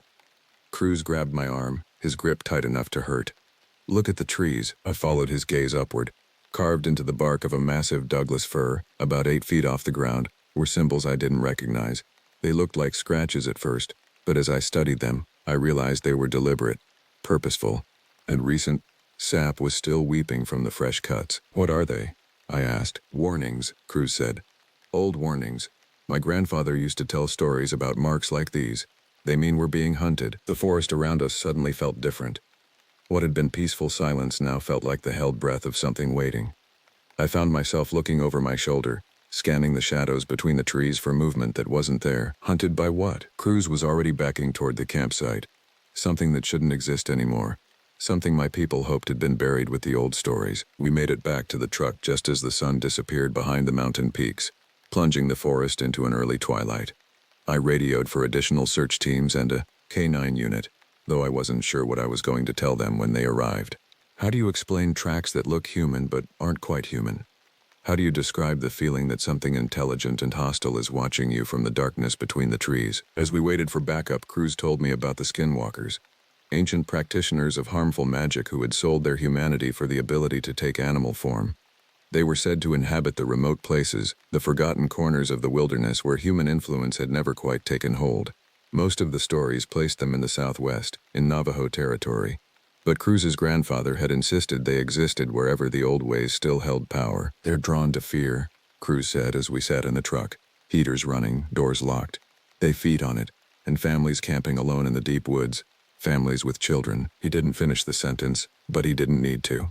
I was beginning to understand what we might be dealing with, and the knowledge sat in my stomach like a chunk of ice. The backup teams arrived just after full dark, their headlights cutting through the forest gloom like lighthouse beams.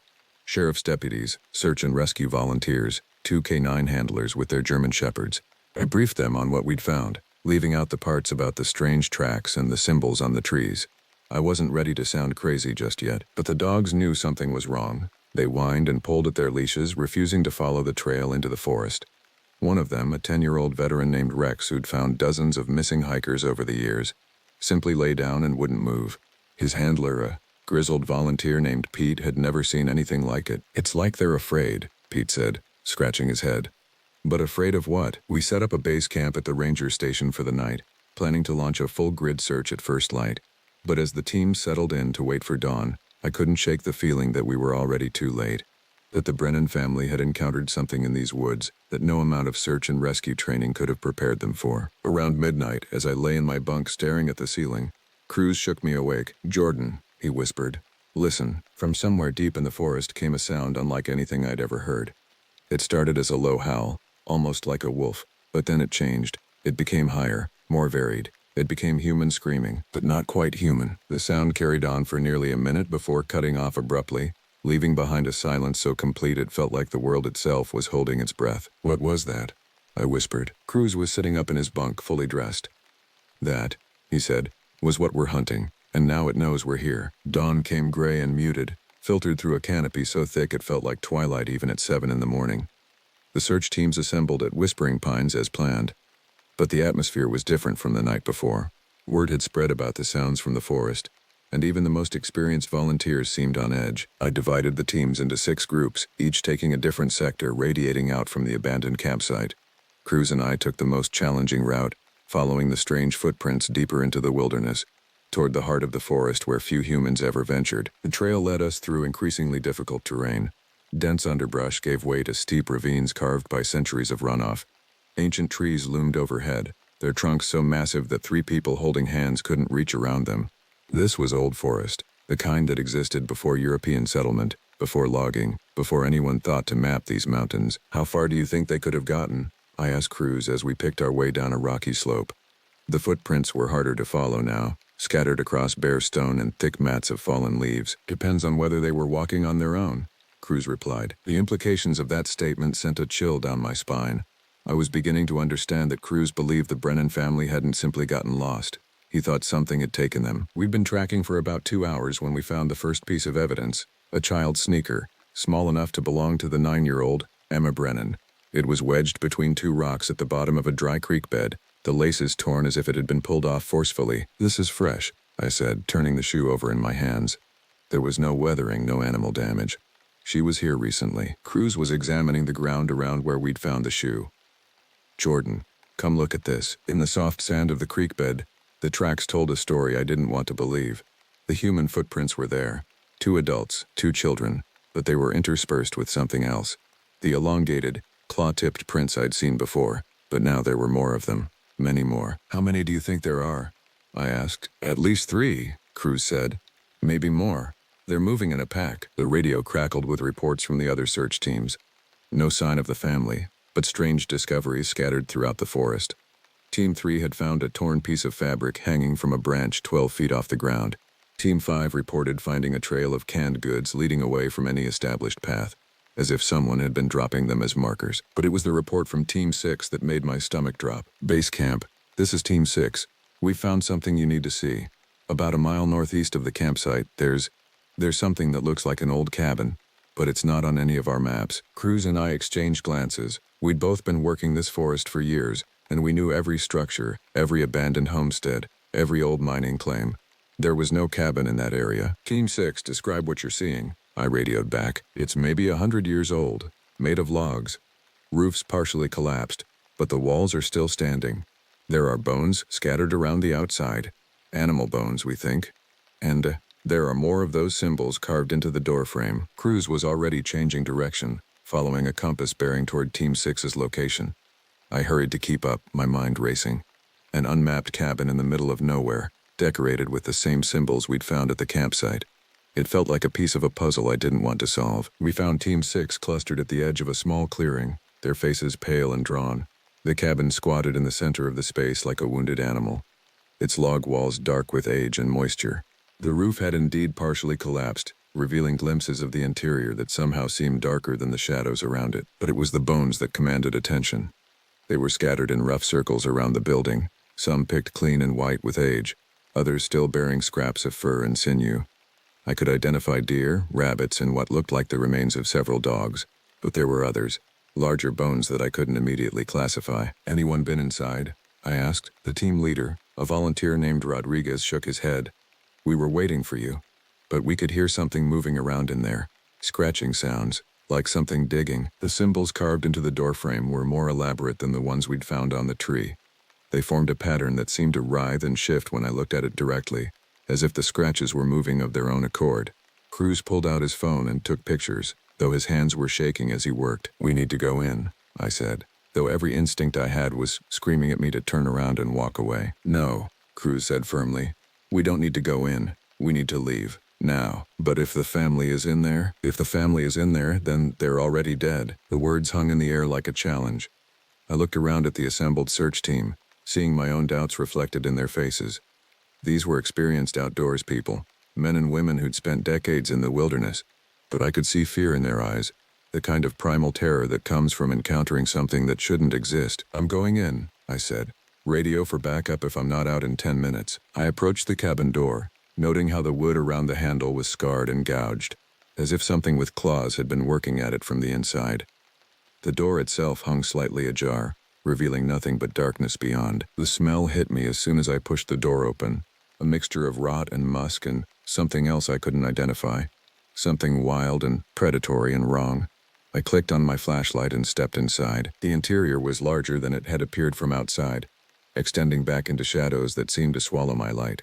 The floor was dirt, covered with bones and what looked like scraps of clothing. Old camping gear was piled in one corner. Backpacks, sleeping bags, hiking boots. Some of it looked decades old, but some appeared much more recent. In the center of the single room was a crude circle made of stones, with more of the scratched symbols carved into each rock. Inside the circle, the dirt had been dug up and replaced with something dark and organic that gave off the worst of the smell. And scattered around the edges of the circle were personal items I recognized. A wallet belonging to Michael Brennan, a hair scrunchie that matched the one Emma Brennan had been wearing in the family photo on their camping permit. A pair of glasses that belonged to Sarah Brennan, but no bodies, no blood, nothing to indicate what had happened to them. I was backing toward the door when I heard it, a scratching sound from somewhere deeper in the cabin. Not from the main room, but from below. There was a basement, or a root cellar, hidden beneath the floor. The scratching came again, followed by something that might have been a whimper. Human or animal, I couldn't tell, but it was alive, and it was coming from under my feet. I found the trapdoor hidden beneath a pile of moldy blankets. It was made of the same aged wood as the rest of the cabin, with an iron ring for a handle. The scratching was definitely coming from below. "Hello," I called down into the darkness. "This is Park Ranger Reeves. Can you hear me?" The response was immediate, a burst of scratching and what sounded like movement from multiple sources. Something was definitely down there, possibly multiple somethings. I radioed for rope and additional flashlights, and within minutes Cruz was at my side along with 2 of the search volunteers. We rigged a rappelling line and lowered Cruz down first, his headlamp cutting through the gloom below. "It's a cellar," his voice echoed up from the hole. "Maybe 8 feet deep. There are cages down here. Animal cages. Are they occupied?" A long pause. Then, "Yes, but not by animals." My heart stopped. "The family? I think so.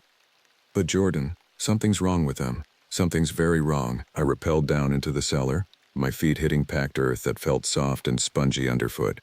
The smell was overwhelming here, a mixture of fierce sweat and human waste and something else that made my gag reflex trigger. There were 4 wooden cages built into the walls, each one barely large enough for a person to sit upright.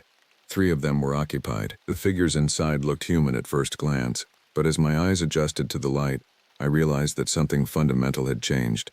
Their proportions were wrong, limbs too long, joints bending at angles that shouldn't be possible.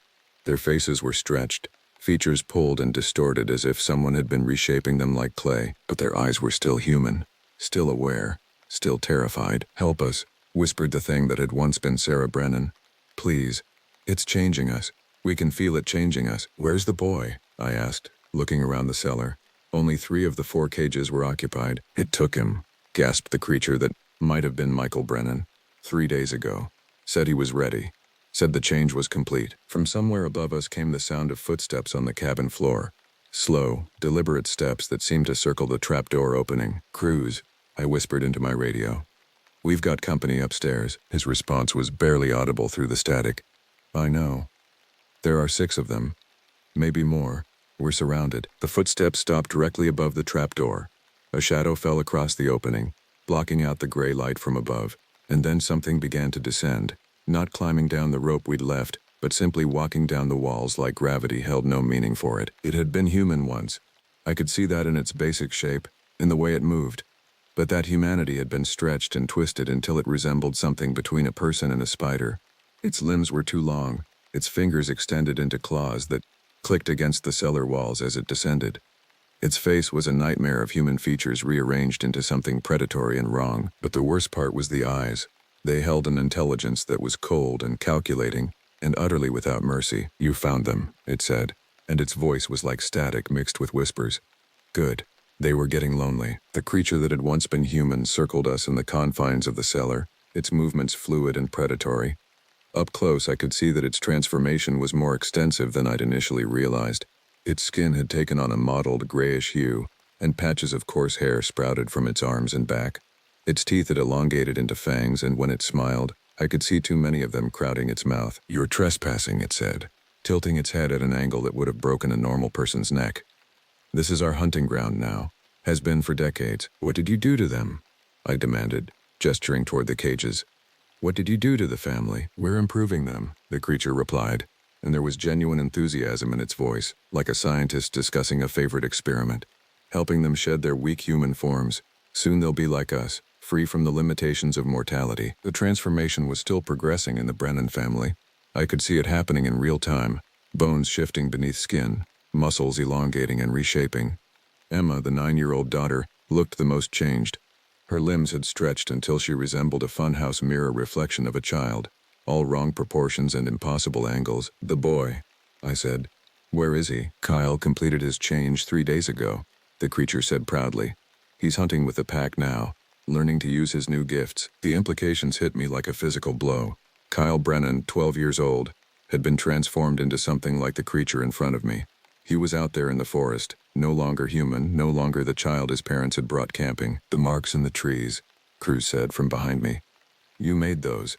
You're marking territory." "Territory, yes, but also hunting zones. We've claimed these woods, mile by mile, year by year. Your people rarely venture this deep, but when they do..." The creature gestured toward the cages with one elongated hand. "How many?" I asked. "How many what?" "How many families? How many people have you taken?" The creature considered this for a moment, as if trying to remember. "Dozens, over the years. Hikers, campers, hunters who wandered too far from the marked trails. We're patient. We can wait months between feeds. But families with children, those are special. Children adapt to the change so much better than adults." Above us, I could hear movement from the search team. Shouting, the sound of people running. Something was happening on the surface, and it wasn't good. "Your friends are discovering what happens to those who interfere with our work," the creature said. "The pack is hungry. It's been 3 days since they've fed properly." My radio crackled with urgent voices. "Base camp. This is Team 6. We're under attack. Something's in the trees. Multiple contacts. Request immediate." The transmission cut off in a burst of static. "We need to get out of here," Cruz whispered. Now, but the creature was blocking our path to the rope. And from the sounds above, I wasn't sure the surface was any safer than the cellar. "There's another way," gasped Sarah Brennan from her cage. Her voice was becoming less human with each word, but her mind was still intact. "Back wall, tunnel. They use it to move between the hunting grounds." I shined my flashlight toward the rear of the cellar and saw what she meant. Hidden behind a pile of debris was a low opening, barely wide enough for a person to crawl through. It disappeared into darkness that my light couldn't penetrate. "That leads to the old mine workings," the creature said, noticing where I was looking. "Miles of tunnels beneath the forest. We've expanded them over the years, connected them, built a network that spans the entire mountain range." "How many of you are there?" Cruz asked. "Enough," the creature replied. "And more every year. Every family that gets too curious. Every hiker who strays from the path. The change is spreading, Ranger. Soon these mountains will belong to us entirely." The sounds from above had stopped, which was somehow worse than the shouting had been. Either the search team had escaped, or they'd been silenced. Neither possibility filled me with confidence. "The tunnel," I whispered to Cruz. "We take the tunnel." But as we started moving toward the back of the cellar, the creature spoke again. "I wouldn't if I were you. The tunnels are full of our children, the ones who have completed their transformation. They're always hungry, and they know every inch of those passages." "What do you want from us?" I asked. "The same thing we wanted from them," it said, gesturing toward the cages. "You're both strong, healthy adults. You'll make excellent additions to the pack once the change is complete. Your knowledge of these woods will be particularly useful." I looked at the Brennan family, at what they were becoming, and knew that death would be preferable to that fate. But I also knew that someone had to survive to warn others, to get word back to the authorities about what was happening in these mountains. "Cruz," I said quietly, "when I give the signal, head for the tunnel. Don't look back." "What are you?" "Someone has to make it out. Someone has to tell them." Before Cruz could argue, I pulled the emergency flare from my pack and ignited it. The cellar exploded in brilliant red light, and the creature shrieked, covering its face with hands that had too many joints. "Go!" I shouted. Cruz dove toward the tunnel entrance as I held the flare high, keeping the creature at bay. but it was already recovering, its inhuman eyes adjusting to the light. It lunged toward me with movements that defied physics, its clawed hands reaching for my throat. I rolled sideways, the creature's claws raking across my jacket and tearing through the fabric like paper. The flare tumbled from my hand, rolling across the cellar floor and casting wild shadows on the walls. Cruz had disappeared into the tunnel, but I could hear him calling back to me. The creature was between me and the tunnel entrance now, its body stretched and contorted as it prepared to pounce. "You cannot escape," it hissed. "This mountain is ours. Every trail, every cave, every hidden valley, we know them all." I drew my service weapon, though I wasn't sure how much good it would do against something that was no longer entirely human. The creature saw the gun and laughed, a sound like breaking glass. "Bullets won't stop the change," it said. "Even if you kill this body, the curse will find you. It spreads through blood, through breath, through fear itself." From the tunnel came a new sound, scratching and chittering, like a swarm of insects moving through the darkness. The children the creature had mentioned were coming. I had seconds to make a choice. Fight here and probably die, or follow Cruz into tunnels that might be full of monsters. Neither option seemed particularly appealing. The creature made the choice for me. It leaped across the cellar in a single bound, its claws extended toward my face. I fired twice, the shots deafeningly loud in the confined space. The bullets struck its torso but barely slowed it down. It crashed into me, and we both went tumbling toward the tunnel entrance. I felt claws rake across my back as we fell, tearing through my jacket and shirt to the skin beneath. The creature's weight pinned me to the ground, its face inches from mine. Up close I could see that its human features were still shifting, bones moving beneath skin like living things. "You smell like fear," it whispered. "Perfect. Fear makes the change so much smoother." Then Cruz was there, appearing at the tunnel entrance with one of the search team's shotguns. He fired without hesitation, the blast catching the creature in the side and spinning it away from me. It screamed and thrashed, ichor spraying from the wound, but it didn't die. "Move!" Cruz shouted. I scrambled toward the tunnel as the creature gathered itself for another attack. Behind us I could hear more sounds from above. Footsteps, voices that sounded almost human but carried an undertone that made my skin crawl. The tunnel was a nightmare of cramped darkness and stale air. We crawled forward on hands and knees, our flashlights creating a small bubble of visibility in the endless black. The scratching sounds were all around us now, echoing through passages that seemed to branch and divide in every direction. "Do you know where this leads?" I gasped. "Away from here," Cruz replied. "That's all that matters right now." But as we crawled deeper into the mountain, I began to realize that escape might not be possible. The tunnel system was vast, and we were blind in the dark. Behind us, I could hear the creature we'd shot calling out in a language I didn't recognize, its voice echoing through the passages like the howl of wind through a canyon. And ahead of us, in the darkness we were crawling toward, something answered back. The tunnels beneath the mountain were older than I'd imagined. What had started as crude mining shafts had been expanded and connected into a labyrinthine network that seemed to stretch for miles. The walls were carved with more of the strange symbols, glowing faintly with some kind of phosphorescent fungus that provided just enough light to make the darkness feel alive. Cruz and I had been crawling for what felt like hours when we finally reached a junction large enough to stand in. My knees were raw, my back ached from the creature's claws, and every sound in the tunnels made me jump. The scratching noises had followed us, always just out of sight, always just behind the next bend. "Which way?" I whispered, shining my flashlight down 3 different passages. "Up," Cruz said, pointing to a tunnel that sloped upward at a steep angle. "We need to get back to the surface." But as we started up the incline, I heard something that made my blood freeze. Children's voices, echoing from somewhere ahead of us. They were singing, but the melody was wrong, off-key and haunting, like a lullaby heard in a nightmare. "That's not possible," I said.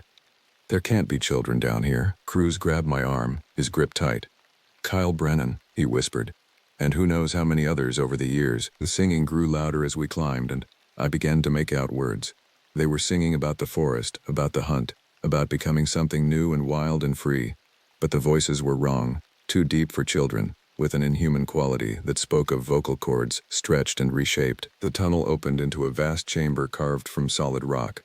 Phosphorescent fungi covered the walls and ceiling, casting everything in an eerie green glow, and scattered throughout the space were dozens of small figures, sitting in circles, all singing in perfect unison. They had been children once. I could see that in their approximate size, in the remnants of clothing that clung to their transformed bodies. But the change had taken them completely. Their limbs were elongated like spider legs, their faces stretched and distorted until they barely resembled human features. Their eyes glowed with reflected light, and when they turned to look at us, they smiled with mouths full of needle-sharp teeth. "Welcome," said the one in the center of the nearest circle. Its voice was high and sweet, like a child's, but underneath was something predatory and cold. "Are you here to join us, Kyle?" I called out, hoping against hope that some part of the Brennan boy was still human enough to help us. One of the creatures tilted its head, studying me with those glowing eyes. "I remember that name," it said, "but it belongs to someone weak, someone limited. I am better now." The singing stopped, and the silence that followed was somehow worse. Dozens of those alien eyes focused on us, and I could see intelligence there. Cold, calculating, inhuman intelligence that was considering whether we were worth keeping alive. "They want us to run," Cruz whispered. "It's part of the hunt." He was right. I could see it in their posture, in the way they were positioned around the chamber. They were herding us, driving us deeper into the tunnels, toward something even worse than what we'd already encountered. "There's another way out," I said, spotting a passage near the chamber's far wall. "If we can reach it." "You cannot leave," interrupted the thing that had been Kyle Brennan. "Mother is waiting for you. She's very excited to meet you." "Mother?" "The first of us.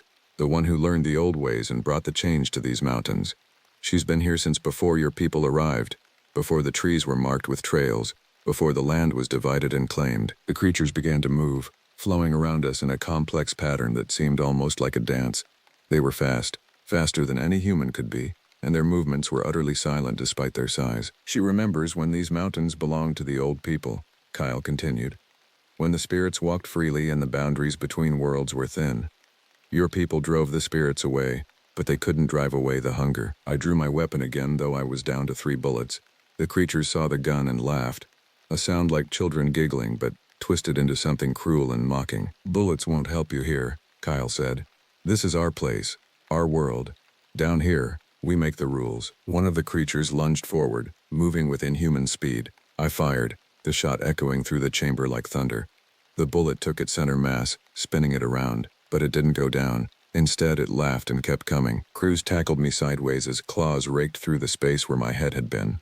We hit the chamber floor hard, my flashlight spinning away and casting wild shadows on the walls. "The passage," Cruz shouted. "Make for the passage." We ran, dodging between the creatures as they closed in from all sides. Their laughter followed us, echoing through the chamber like the sound of wind chimes made from human bones. Claws scraped against rock just inches from our backs as we dove into the far tunnel. This passage was different from the others, older, carved with symbols that seemed to move and shift in our flashlight beams. The air was thick with the smell of decay and something else, something primal and wild that made every instinct I had scream at me to turn around. "This is wrong," I gasped as we ran. "This feels wrong. Everything about this place is wrong," Cruz replied. "But it's the only way out." Behind us, the creatures were following, but at a distance. They weren't trying to catch us anymore. They were driving us forward, toward whatever waited at the end of this tunnel. The passage opened into another chamber, this one vast beyond comprehension. Our flashlights couldn't find the far walls or the ceiling. It felt like standing in a cathedral built for giants, but the architecture was wrong. Angles that hurt to look at, surfaces that seemed to curve in directions that shouldn't exist. And in the center of it all, surrounded by pools of that same phosphorescent fungus, was something that might once have been human. She was enormous, easily 10 feet tall, her body stretched and twisted until she resembled a spider more than a person. Her limbs ended in claws that looked like they could tear through steel, and her face was a nightmare of human features rearranged into something utterly alien. But her eyes were the worst part. They held an intelligence that was ancient and patient and utterly without mercy. When she looked at us, I felt like a mouse being studied by a cat. "Children," she said, and her voice was like honey poured over broken glass. "You've come so far to see me. I'm honored." The creatures from the other chamber flowed into the space around us, forming a circle but keeping their distance. This was her domain, and they were just the audience. "You're afraid," she continued, tilting her massive head to study us. "Good. Fear is the beginning of wisdom. Fear is what opens the mind to possibility." "What are you?" I managed to ask. "I am what your people would call a skinwalker," she said. "Though that name carries so much baggage, so much misunderstanding, I prefer to think of myself as an evolutionist, a force for positive change in a world that has forgotten its wild nature." She moved closer, her massive form flowing across the chamber floor with impossible grace. Each step brought her nearer, and I could see details I wished I couldn't, the way her joints bent at wrong angles, the patches of fur and scales that covered her skin. the teeth that filled her mouth in multiple rows. "Your people came to these mountains and tried to tame them," she said. "You built roads and trails and visitor centers. You marked the wilderness with signs and maps and boundaries. But you can't tame the wild. You can only join it." "The families," Cruz said. "How many have you taken?" "Taken?" She laughed, a sound like wind through dead leaves.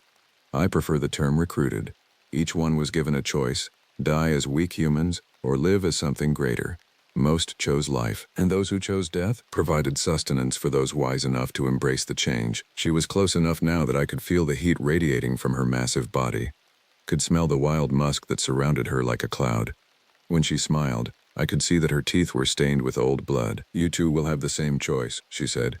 "Join us willingly, and the transformation will be gentle.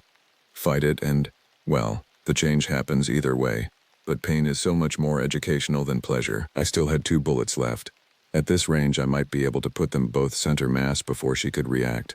But looking at her size, at the obvious thickness of her hide, I wasn't sure bullets would do anything more than annoy her. "What about the boy?" I asked, stalling for time. "Kyle Brennan. Is he happy with his choice?" "Kyle chose to join us before the change was complete," she said. "He was smart enough to see the advantages of our way of life.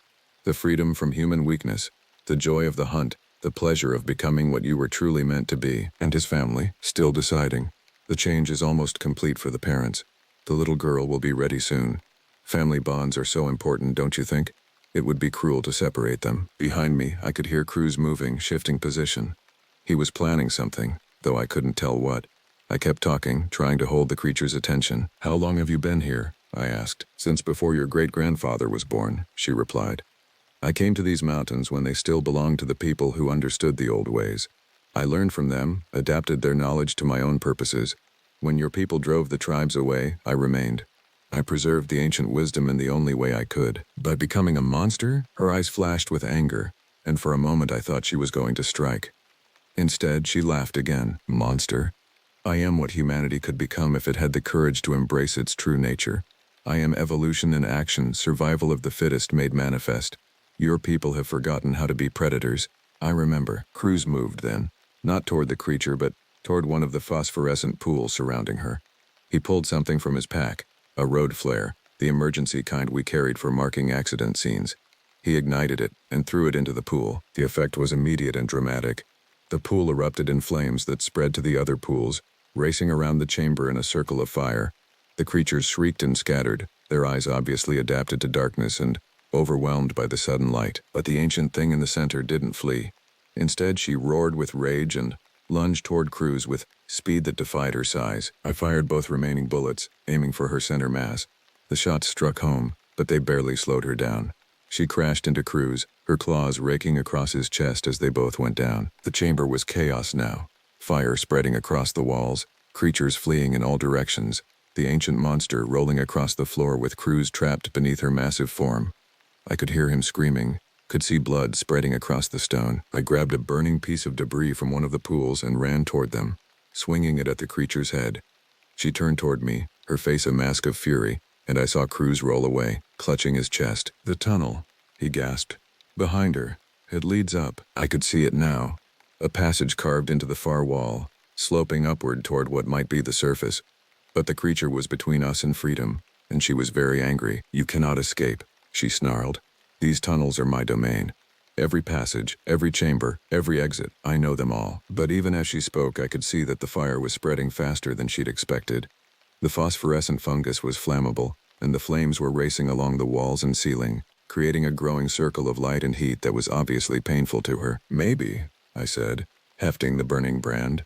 "But right now, you've got bigger problems." The fire spread through the chamber like a living thing, racing along lines of phosphorescent fungus that connected the pools in patterns I hadn't noticed before.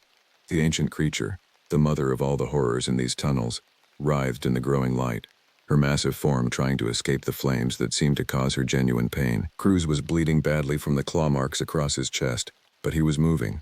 He pointed toward the upward passage with a shaking hand. "Go," he gasped. "While she's distracted." I helped him to his feet, keeping the burning brand between us and the monster. She was focused on the fire now, calling out in that unknown language, and her offspring were responding. The smaller creatures rushed back into the chamber, working together to try to contain the blaze. But the fungus was too dry. The fire too hungry. It spread faster than they could stop it. The tunnels will burn. The ancient thing snarled at us. All of them. You've doomed yourself along with us. Good, Cruz said, and there was satisfaction in his voice despite the pain. Time to bring this whole network down. We stumbled toward the upward passage as the fire continued to spread. Behind us, I could hear the creatures shrieking as flames reached the main tunnel system. The phosphorescent fungus had apparently spread throughout the entire network, and now it was all catching fire at once. The upward tunnel was steep and narrow, barely wide enough for us to pass single file. Cruz went first, leaving a trail of blood on the stone, while I followed with the dying torch. The fire in the main chamber provided enough light to see by. But as we climbed higher, the glow faded to a dim red flicker. How far do you think we have to go? I asked. Has to be close, Cruz replied, though his voice was getting weaker. Can you smell it? Fresh air. We're almost to the surface. He was right. The stale, musty air of the tunnels was gradually being replaced by something cleaner, something that carried the scent of pine trees and morning dew. We were going to make it out. The tunnel ended at a narrow opening hidden behind a screen of brush and fallen logs. Cruz squeezed through first, and I heard him gasp with relief. When I emerged, I found myself on a hillside about 2 miles from the ranger station, with the sun just beginning to rise over the eastern peaks. The mountain looked different in the morning light. Peaceful. Beautiful. It was hard to believe that beneath our feet was a network of tunnels filled with horrors that had once been human. But even as I watched, thin columns of smoke began rising from scattered points across the forest, marking where the fire was finding other exits. We need to get you to a hospital, I said, looking at Cruz's wounds. They were deep, and he was still losing blood. Radio first, he insisted. We need to warn them. Close the forest. Keep people away from here until we can figure out how to deal with this. I helped him down the hillside toward the ranger station, radioing ahead for medical assistance and backup. It took 3 hours to reach help, and by then Cruz was unconscious from blood loss. The paramedics stabilized him, but it was touch and go for a while. The official report was carefully sanitized. I wrote about a family that had gotten lost and died of exposure. Their bodies never recovered due to a forest fire of unknown origin. The search teams that had gone missing were listed as casualties of the same fire. No mention was made of tunnels or creatures or transformations, but the forest was closed, permanently. The entire Appalachian National Forest was declared a fire hazard and sealed off from public access.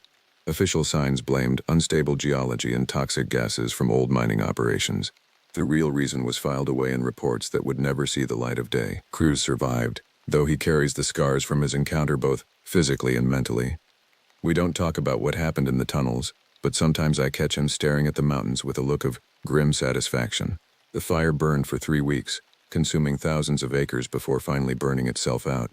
When it was over, we sent teams in to check for survivors. They found the cabin where we discovered the Brennan family, reduced to ash and charcoal.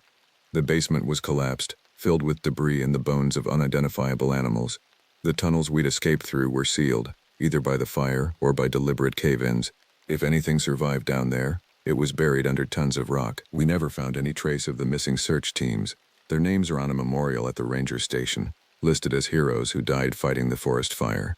Their families received full benefits and the thanks of a grateful government that could never tell them what their loved ones had really faced. But sometimes, on quiet nights when the wind is blowing down from the mountains, I think I can hear something calling from the sealed forest. Voices that sound almost human, but not quite. Sounds that might be the wind through burned trees, or might be something else entirely. The official position is that the threat was contained, that the fire destroyed whatever was in those tunnels, that Awanichi is safe now, empty except for ash and memories. I hope that's true. I really do, but I've started having dreams lately. Dreams of vast tunnels that extend far beyond the area that burned. Dreams of creatures moving through passages that connect to other forests, other mountains, other places where people disappear without explanation. Dreams of an ancient intelligence that was only wounded by our fire, not destroyed. In my dreams, I can hear the mother of monsters calling to her scattered children, gathering them for a new migration to hunting grounds that haven't been burned. I wake up thinking about all the other remote forests in this country, all the other places where families go camping and sometimes don't come back. The Appalachian National Forest is closed forever, but there are so many other forests, so many other dark places where ancient hungers might take root. I've requested a transfer to a desk job in Sacramento. My days of wilderness rescue are over. I've seen what's really out there in the deep woods, and I want no part of hunting it down. But sometimes, late at night, I wonder if it might come hunting for me instead. The scars on my back where the creature's claws raked across my skin never quite healed properly. They itch sometimes, especially when the moon is full and the wind is blowing from the north. Cruz says his scars do the same thing. We tell ourselves it's just nerve damage from the wounds, just our body's way of remembering trauma. We tell ourselves that, but neither of us really believes it, because sometimes, when the scars itch the worst, I can feel something changing beneath my skin, something shifting and reshaping, as if the creature's claws left more than just wounds behind. Cruz feels it too. I can see it in his eyes when we meet for our monthly coffee, in the way he rubs at his chest when he thinks I'm not looking. We don't talk about it, but we both know. The change is slow, but it's happening. Maybe it takes months, maybe years. But those claws carried more than just the ability to wound. They carried the curse, the transformation, the hunger for wild places and wild things. We saved the forest, but we couldn't save ourselves. And late at night, when the scars burn like fire and my bones ache with the need to stretch and grow, I find myself standing at my window, looking out at the dark places between the streetlights and thinking about how good it would feel to run, how good it would feel to hunt, how good it would feel to let go of this weak human form and become something faster, stronger, more suited to the darkness that lives in the spaces between civilization. I haven't given in to those urges yet, but every month they get stronger, and every month it gets harder to remember why I should resist. The Brennan family is still out there somewhere, changed but alive. Kyle is leading his own pack now, teaching other children the joy of the hunt. And someday soon, if the dreams are right, we'll join them. The forest may be closed, but the hunting grounds are everywhere, and the hunger never really dies. It just learns to wait. As I stepped out of the ranger station and into the chill morning air, a shiver ran down my spine. It wasn't from the cold. I've been a park ranger for over a decade, patrolling remote wilderness areas across the country, from the dense forests of Oregon and North Carolina to the misty lakes of Michigan and Wisconsin to the rolling hills of Pennsylvania. I've faced my share of dangers out there, harsh weather, treacherous terrain, even the occasional run-in with an ornery bear, but nothing like the unsettling events that began plaguing me last autumn. Events I still can't fully explain. I took this job for the peace and solitude. As an introvert who savors my alone time, being a backcountry ranger suited me well. I could spend days out in the wilderness, just me and nature, away from the noise and hassles of civilization. The pay wasn't great, but I got by. My needs were simple. Give me a sturdy pair of boots, a warm sleeping bag, and a pack full of supplies, and I was content.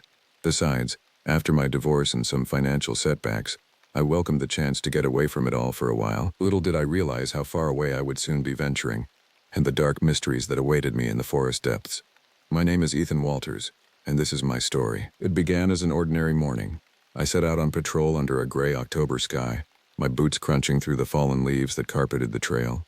Golden aspens shimmered in the breeze and drops of dew glistened on the branches. I inhaled deeply, savoring the musky, sweet smell of autumn.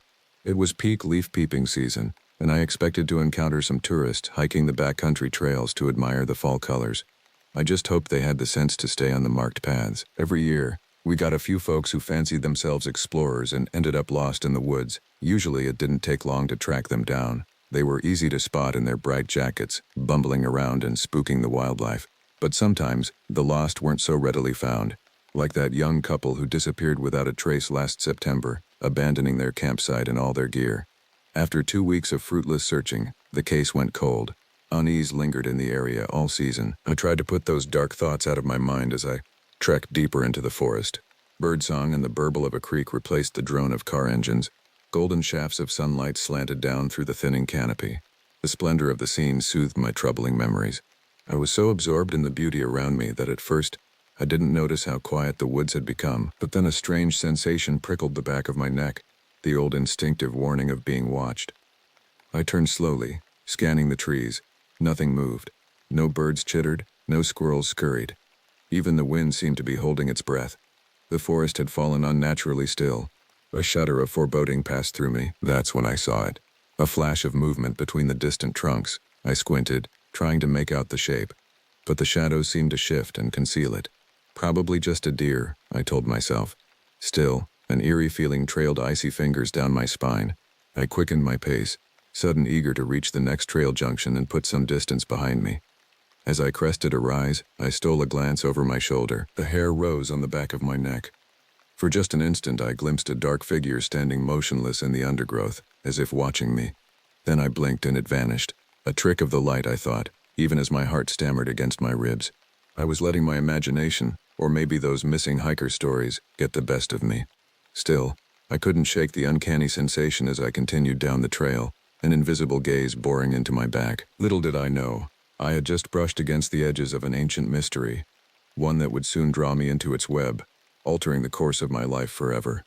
The true terrors lurking in the forest's secret places were only beginning to reveal themselves, and the dark figure in the trees was but a herald of the nightmares to come. The rest of my patrol passed uneventfully, with no further glimpses of mysterious watchers in the woods.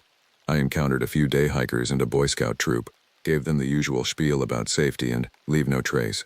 But my mind kept circling back to that disturbing moment in the forest, the eerie hush, the prickling sensation of being observed, the shadowy figure that seemed to melt into the trees. Had it been a hallucination, a trick of the dappled light and autumn mist? Or had someone, or something, really been spying on me from the underbrush? I've spent enough time in the wilderness to develop a healthy respect for its dangers. I know the land can turn deadly in a heartbeat, a sudden snowstorm, a tumble off a cliff edge, a cougar stalking silently through the brush. But this felt different than those natural hazards, more insidious. The menace seemed to emanate from the forest itself, as if some malevolent force was watching from those dense stands of pine and hemlock, biding its time. As I hiked back toward the ranger station in the waning October light, I couldn't dispel a deep sense of disquiet.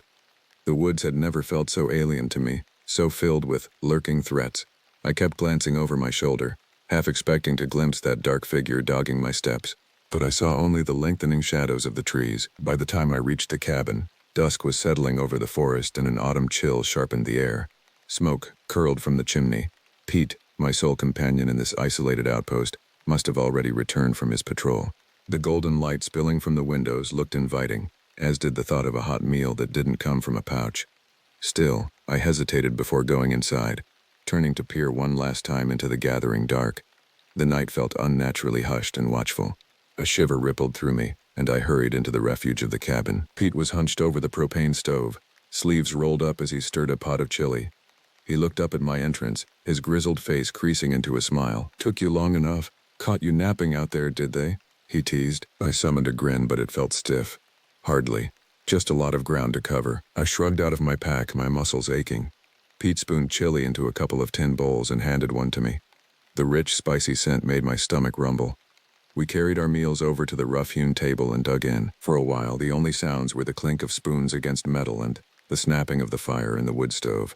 But my mind kept straying to the strange events on my patrol. I found myself studying Pete across the table, debating whether to mention what I'd seen. He'd been a ranger in this forest for over 30 years. If anyone would know about strange happenings in these woods, it would be him. I cleared my throat. "Hey, Pete, you ever see anything odd out there? Anything you couldn't explain?" He looked up sharply, his blue eyes narrowed. For a moment he didn't answer, and I wondered if I'd touched a nerve. "Odd how?" he asked finally, his voice deliberately casual. I described my experience, the eerie hush that had fallen over the forest, the dark figure glimpsed between the trees. Pete listened silently, his face unreadable in the flickering firelight. When I finished, he sat back and regarded me intently. "You best forget you ever saw that, son," he said quietly.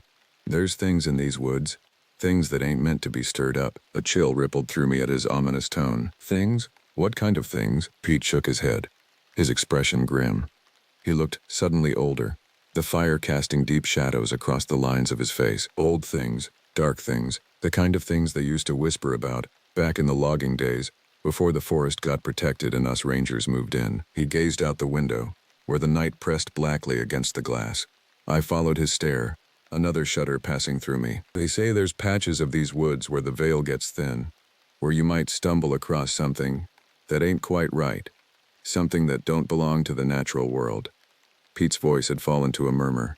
"You're better off staying clear, keeping to the beaten path, 'cause if you wander into the wrong neck of the woods, you might not wander back out again." I gaped at him, my scalp prickling. I wasn't sure what unnerved me more, the old ranger's words or the haunted expression on his weathered face. It was like he'd pulled aside a curtain, offering a chilling glimpse into the forest's deepest secrets, secrets I wasn't at all sure I wanted to know. Pete caught me staring and seemed to snap out of his reverie. He shook his head, as if to banish the shadows that had crept into the cozy cabin. "Never mind me. I reckon I've been out in the woods alone too long. Start imagining things after a while. He pushed back his chair and carried his empty bowl to the sink. I watched him, unsettled by his sudden attempt to dismiss the topic, but I couldn't let it go so easily. Pete, wait. What did you mean about the wrong neck of the woods? Have other rangers reported strange things out there? I was thinking of the missing hikers, the unsolved disappearances that had cast a pall over this wilderness. Could there be some connection to the figure I'd seen skulking in the trees? Pete turned to face me, his expression shuddered. Ain't nothing worth fretting over. Some folks just get lost is all. It happens. He picked up a dish towel and began vigorously drying a pot. I sensed he was done talking about the subject, but his words had only fanned the flames of my unease. I couldn't shake the feeling that he knew more than he was letting on, and that whatever lurked out there in the forest's dark heart, I had only scratched the surface of its malevolence. The uncanny conversation with Pete would haunt me in the nights to come, because although I didn't realize it then, I'd already set my feet on the path into the forest's darkest depths, and the mysterious figure in the trees had only been the beginning, the ancient evil that dwelled in those remote. Over the next week, I did my best to shake off the uncanny feeling that had taken root after my experience in the woods. I threw myself into my work, focusing on maintaining trails and preparing campgrounds for the influx of leaf-peeping tourists. But every time I ventured into the backcountry, I couldn't help scanning the trees for signs of that dark figure, my senses on high alert for any flicker of movement or unnatural hush. More than once I caught myself jumping at shadows or ordinary forest sounds. I told myself I was being ridiculous, that Pete's ominous hints about dark things in the woods had spooked me more than I cared to admit. But I couldn't quite banish the skin-crawling sensation of being observed by unseen eyes. It didn't help that Pete had been uncharacteristically taciturn since our conversation, as if he regretted divulging even those scant, unsettling details. I tried to draw him out a few times, but he always changed the subject or found an excuse to be elsewhere. His reticence only sharpened my curiosity and my disquiet. Then one morning a call came in from dispatch that brought my nameless fears into chilling focus. A hiker had stumbled across an abandoned campsite deep in the backcountry. A tent had been left standing, sleeping bags strewn across the ground, and gear scattered as if the campers had fled in a panic. But there was no sign of the occupants themselves. I felt a cold knot form in my stomach as I listened to the radioed report. It was all too reminiscent of last September's vanishing hikers. But this time, the disappearance had occurred unsettlingly close to where I'd encountered that dark figure in the forest. I exchanged a look with Pete, wondering if he'd made the same connection, but his face revealed nothing as he began gathering up his gear for the hike out to the abandoned site. The two of us set out with a sense of grim purpose, the brilliant fall colors muted by the gray sky and the heaviness of our mission. We made quick time on the trail, speaking little. I could feel the tension radiating off Pete as he moved ahead of me, his shoulders hunched and his gaze continuously sweeping the woods to either side. It was a far cry from his usual easygoing stride. Whatever he'd been hinting at during our fireside chat, those dark things that supposedly lurked in the forest's remotest corners, I sensed he believed we were hiking straight toward them. After a couple of hours, we reached the location the hiker had reported. Even before we stepped into the clearing, an eerie hush wrapped around us, the normal sounds of the forest fading to a muffled distance. It was just like the unnatural silence that had fallen before I'd glimpsed that lurking figure in the trees. The hair on my arm stood up beneath my jacket sleeves. Pete shot me a warning glance and unslung his rifle as we approached the derelict campsite. I followed suit, my palms slick on the stock of my own gun. As we picked our way among the scattered belongings, the scene revealed itself to be deeply unsettling. The tent gaped open, one of the poles snapped and dangling. Sleeping bags lay tangled on the ground, yet there was no sign that anything had rifled through them. Backpacks had been abandoned, their contents of cooking gear, rope, and camping sundries spilling onto the trampled earth. Most disturbingly, the campers' boots still sat lined up neatly beside the tent flap. I turned to Pete, forcing my voice steady. "What do you make of it?" He crouched down, examining the tracks in the dirt. Two sets of prints heading off that way. He pointed toward where the trees crowded close. Barefoot, from the looks of it, a chill shuddered through me. Why would two hikers have abandoned their gear and fled shoeless into the depths of the forest? What could have sparked such blind panic? Pete straightened up, his expression grim. He scanned the shadows beneath the hemlocks and pines, as if searching for signs of threat. "I've got a bad feeling about this, Ethan. A real bad feeling." I didn't have to ask what he meant. The same deep foreboding had coiled in my own gut. The abandoned campsite had an air of desperation about it, of raw terror. Something had happened here, something so horrifying it had sent the campers fleeing heedlessly into the forest. and I couldn't shake the uncanny resemblance to the disappearance of that couple last autumn. Pete turned to me, his blue eyes troubled. "I reckon we better report this quick as we can. Get a proper search party up here." He hesitated, as if debating his next words. "And Ethan, until we find these folks, I want you staying clear of this stretch of woods. Ain't nowhere you should be poking around on your own." His ominous warning hung in the air between us. I opened my mouth to press him further, but something in his expression stopped me. The look in his eyes was equal parts dread and quiet horror, as if he suddenly feared the forest itself, as if he knew all too well the kind of nightmares that might lurk in its remotest shadows. We hurried back to the ranger station in taut silence, an invisible weight bearing down on us. I couldn't shake the feeling of being watched, of hostile eyes marking our retreat. It was almost a relief to burst into the homey warmth of the cabin and reach for the radio to make our report. But even as I relayed the details of the abandoned campsite to dispatch, a grim certainty sank into my bones, like the chill of deep winter. Whatever darkness haunted this forest, I knew it was far from done with us. The hairs at the back of my neck prickled with dread, and I couldn't suppress a shiver, because despite Pete's dire warning, I sensed it was already too late. The moment I'd glimpsed that shadowy figure between the trees, I'd set my feet on an inexorable path, a path that would lead me into the forest's blackest heart, to confront the nightmares waiting there, even if it meant following in the footsteps of all those lost hikers, straight into mysteries from which there might be no return. The search party assembled swiftly after our grim discovery was called in. Rangers and volunteers from all over the district converged on our remote station, filling the clearing with a sudden bustle of activity. Despite the urgency of our mission, there was an uncharacteristic hush over the group, a shared sense of foreboding. We all knew the disturbing similarities to last autumn's disappearances, and the strange, unsettling details Pete and I had noted at the scene. The abandoned boots, the air of desperation and blind panic, had been circulating in uneasy whispers. As we gathered around the map table to coordinate our search grid, I found my gaze straying to the dark tree line that bordered the clearing. An irrational part of me half expected to glimpse that lurking figure there, watching us from the shadows. I suppressed a shudder and forced my attention back to the task at hand. We split into teams and fanned out into the wilderness, combing the dense woods for any sign of the missing hikers. As I set out alongside a grizzled older ranger named Bill, I couldn't shake the prickling unease that crept along my spine. The forest seemed to press in around us, the silence broken only by our muffled footfalls and the occasional crackle of the radios. Even the normal sounds of nature felt oddly muted, as if the birds and creatures were hiding from some unseen threat. Hours slid by as we searched, but no trace of the lost campers revealed itself. No scrap of clothing snagged on a branch, no footprint in the soft loam. It was as if they'd vanished into thin air. As dusk began to gather beneath the trees, Bill and I radioed in to regroup with the others. Dread soured my stomach as I contemplated the coming nightfall.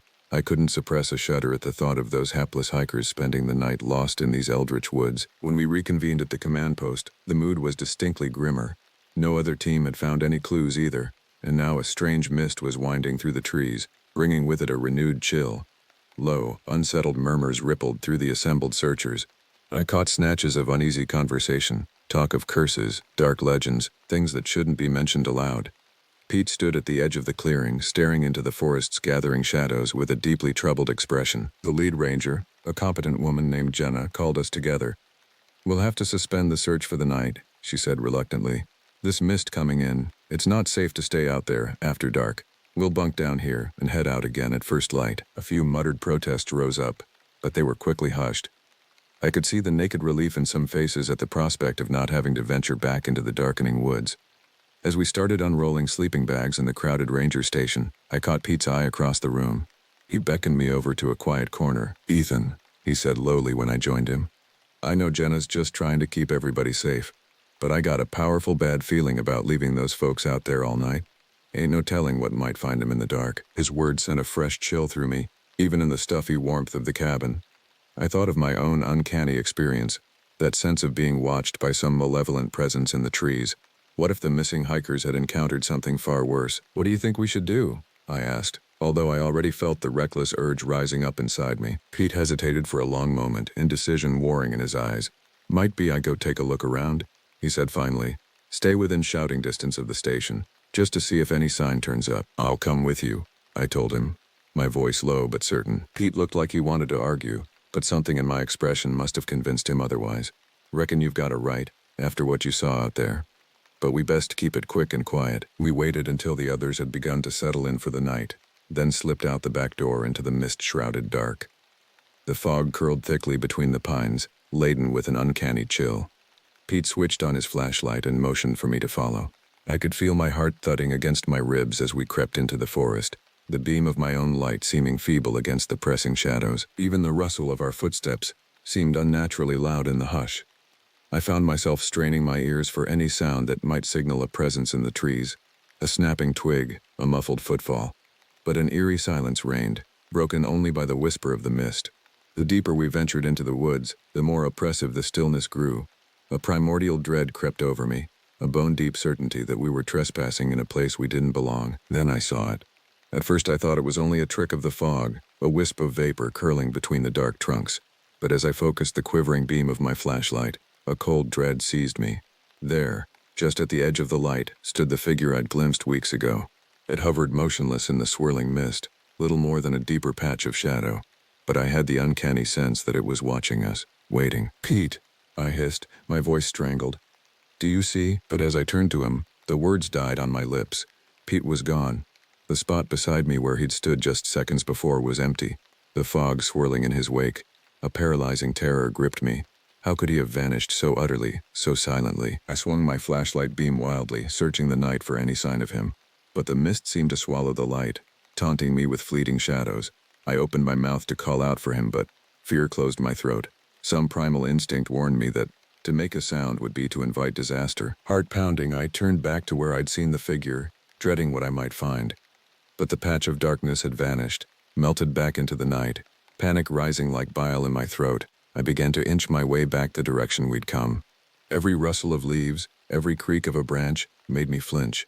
I couldn't shake the sensation of being watched, of some malevolent presence stalking me through the trees. It seemed to take an eternity to reach the edge of the clearing where the ranger station sat. I stumbled from the tree line, gasping, certain that at any moment an icy hand would clamp down on my shoulder, drag me back into the haunted dark. But I broke into the open unaccosted, the welcome light of the station windows spilling across the trampled grass. I burst through the door, startling awake the dozing rangers. They shot to their feet in alarm, taking in my wild, terrified expression. "Pete," I managed to choke out.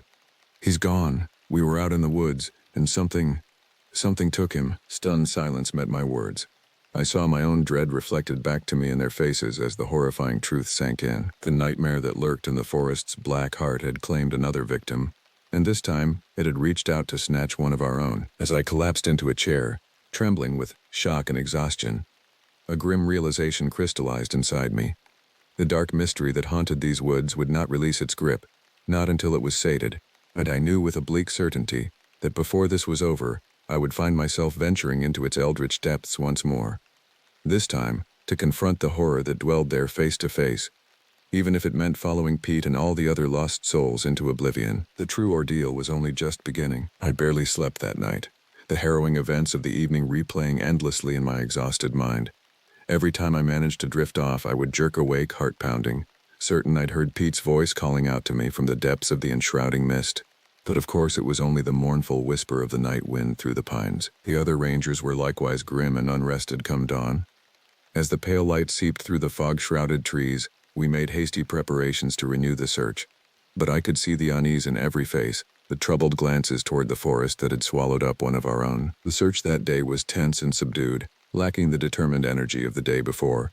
It felt more like going through the motions, as if we all sensed the futility of our efforts against the forest's dark will. As I pushed through the underbrush, straining for any sign of Pete or the missing hikers, a numb sense of dread weighed on me. How could we hope to find them, when the very trees seemed bent on concealing their fate? We returned to the ranger station as dusk closed in, empty-handed and heartsick. The unnatural mist had returned with nightfall, winding through the woods like a living thing. I watched it from the cabin window, my mind churning with dark thoughts. I couldn't shake the memory of that figure glimpsed in the fog, the uncanny certainty that it was somehow connected to the disappearances. Did it stalk the forest by night, luring the unwary into its clutches? Or was it merely a herald of some deeper evil, a manifestation of the primordial darkness that dwelled in the haunted depths of the woods? A floorboard creaked behind me and I turned to see Jenna studying me, her expression drawn and exhausted. "This isn't your fault, Ethan," she said quietly. "Pete knew the risks, same as we all do." I looked away, a bitter taste in my mouth. I should never have let him go out there, not after what I saw. I trailed off, unwilling to give voice to the uncanny truth. But Jenna moved closer, her eyes intent on mine. "What did you see out there?" she asked, low and urgent. "I heard you mention a figure in the woods, that night you came back without Pete." I hesitated, torn between the desperate need to unburden myself and the fear of being marked as unhinged, irrational. But something in Jenna's steady gaze compelled me to speak. Haltingly at first, then in a rush, I recounted my first chilling encounter with that shadowy presence in the trees. To my surprise, Jenna didn't look dubious or pitying as I finished my tale. Instead, a grim light of recognition dawned in her eyes. "You're not the only one who's seen it," she murmured. "There have been stories over the years. Rangers who caught glimpses of something in the deep woods, something that shouldn't be. Hikers who strayed from the trail and came back changed, if they came back at all." A chill rippled through me at her words, at the weary certainty in her voice. "Why haven't I heard about this before?" I demanded. "If the Forest Service knows there's something out there, why haven't they warned people?" Jenna laughed, a short, humorless sound. "Warned them about what? Ghost stories and campfire tales? You know as well as I do, there are some things the higher-ups don't want getting around. Bad for tourism, bad for business." She shook her head, her expression darkening. "But I'm starting to think that whatever's out there, it's getting bolder, more aggressive. Like it's tired of lurking in the shadows." A leaden weight settled in my stomach at the implications. "So what do we do?" I asked hoarsely. "We can't just abandon Pete and the others to whatever horror has taken them." Jenna was silent for a long moment, her gaze distant. When she spoke, her voice was heavy with resignation. "We keep searching, for as long as we can. But Ethan, we may have to accept that we're dealing with something beyond our capabilities, beyond anything the Forest Service is equipped to handle." I stared at her, a cold dread seeping through me. The unspoken meaning behind her words was grimly clear. We were on our own, up against a nightmare we barely understood, an ancient, hungry evil that had lurked in these woods for untold years, biding its time. And now, it seemed, that evil had awakened in earnest. The shadows gathering around our little island of light felt suddenly thick with malice, pressing against the fragile walls of the ranger station. How long until they crept inside? Until the last safe harbor was breached? I hardly dared contemplate the answer as I joined the other exhausted rangers in another restless night, plagued by macabre visions. But even in my nightmares, one thing shone clear as the cold light of an autumn moon. Somehow, I would have to confront the darkness that had taken Pete. I would have to venture into the forest's haunted heart and uncover the truth of what dwelled there, no matter the cost. The alternative, letting that primordial evil fester and spread until these woods became its inviolate domain, was too chilling to imagine. As I finally drifted into an uneasy slumber near dawn, my mind was already turning over the reckless, desperate scheme beginning to take shape. A plan that would lead me into the teeth of the nightmare, and perhaps, if fortune smiled grimly upon me, back out again. Though I had a sick certainty that, one way or another, I would never be the same. The hour of reckoning was nearly upon me, and when it arrived, I would walk into it with eyes wide open, whatever the forest's dark mysteries held in store. The time for hiding from the truth was past. The next day dawned chill and gloomy, the wan light barely penetrating the mist that wreathed the trees. I woke from a thin, nightmare-riddled sleep with a leaden sense of purpose weighing on me. I knew what I had to do, even if the very thought of it sent a shudder of primitive dread through my exhausted body. I had to go back into the forest, back to where I'd first glimpsed that uncanny figure, where Pete had vanished so utterly. I had to confront the nightmare that had been stalking me since that first, chilling encounter. There could be no peace, no safety, until I'd uncovered the truth of what lurked in the haunted depths of the woods. I rose quietly, careful not to disturb the fitfully sleeping rangers. We were all worn thin, strung out on fear and sorrow.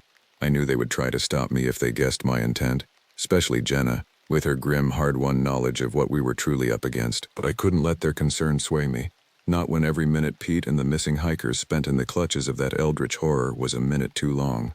Not when I was the only one who'd faced its shadowy presence and escaped, if you could call the constant, crawling dread I'd lived with these past weeks an escape. No, this was my burden, my dark fate. I'd been marked from the moment I first set foot in this accursed forest. Now it was time to see that fate through to whatever grim end awaited me. I gathered my gear quickly and quietly. Weathered hiking boots, a warm jacket, my trusty knife. Enough provisions to see me through a day or two in the woods, if it came to that. Though I had a bleak certainty I wouldn't be coming back the same way I'd gone in, if I came back at all. A thought struck me as I shouldered my pack, and I rummaged in the desk drawer for a pen and paper. With shaking fingers, I scrawled a note to Jenna and the other rangers. I told them not to follow me, that I was doing what had to be done, that if I didn't return, they should abandon the search, pull back to safer ground. No sense throwing good lives after bad. I left the note in plain sight and slipped out into the fog-shrouded morning. The mist clung close and chill, muffling my footsteps as I struck out into the tree line. In a strange way, I welcomed its concealing embrace. Better to vanish silently into the forest's depths than to have to look my fellow rangers in the eye, see my own grim resolve reflected back at me. As I pushed deeper into the woods, following the path of that fateful first encounter, an eerie hush descended. It was the same, unnatural silence that had fallen before the shadow figure manifested. The sense of my own smallness, my fragility in the face of the forest's ancient power, pressed down on me like a smothering weight. But I pushed onward, determined to see this dark road through to its end.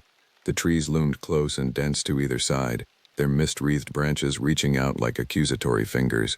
Was it only my imagination, or did the shadows between the trunks seem to writhe and flicker, pregnant with hidden malice? A soft snap of a twig from behind me wrenched my heart into my throat, and I spun with my hand flying to my knife hilt. But there was nothing there, only the silent, watching trees. Of course, my rational mind interjected. The nightmare only shows itself on its own terms. I took a shuddering breath and forced myself to keep moving, deeper into the forest's shadowed embrace. The mist seemed to thicken as I went, until the trees were little more than looming silhouettes, their edges blurred and indistinct.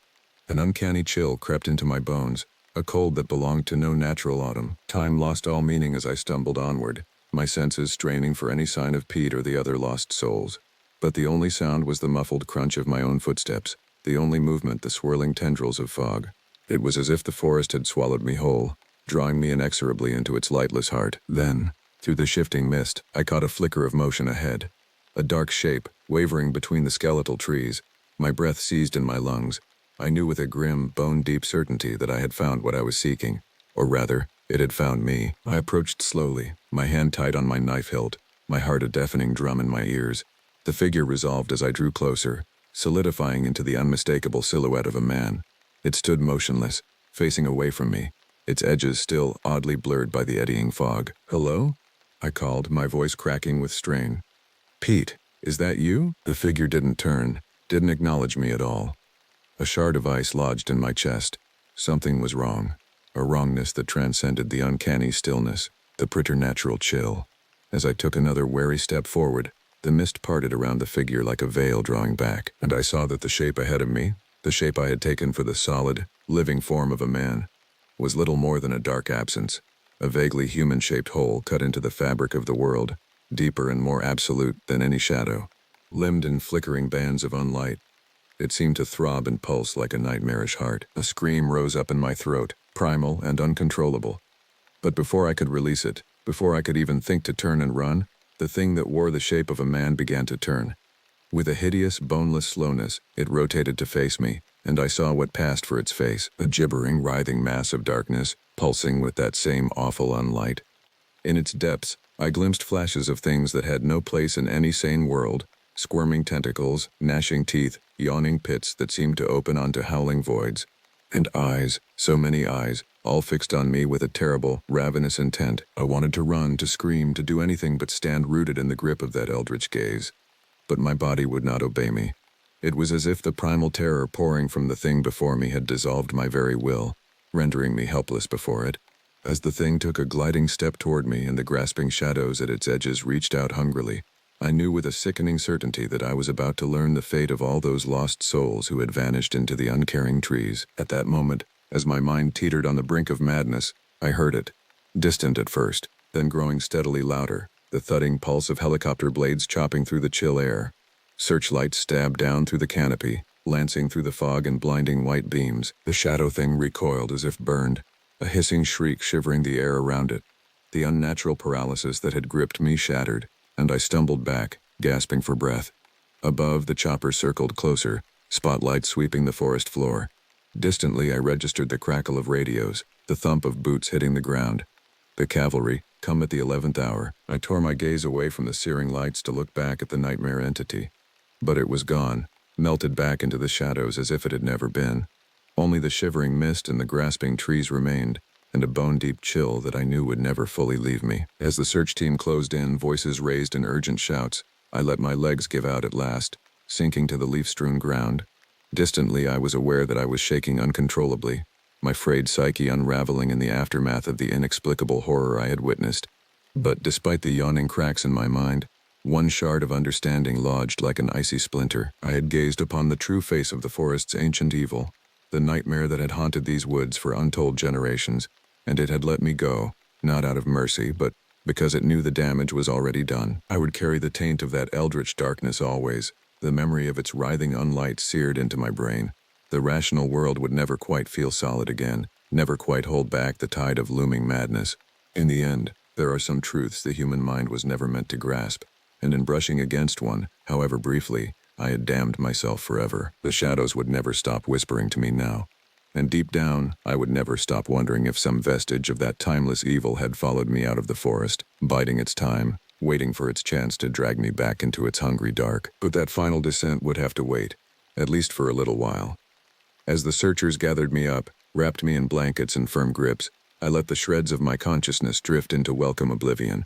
There would be time enough later to contemplate the ruin of my mind, the omnipresent shadow that would dog my steps for the rest of my days. For now it was enough to know that I had emerged from the black heart of the forest alive, if not unchanged.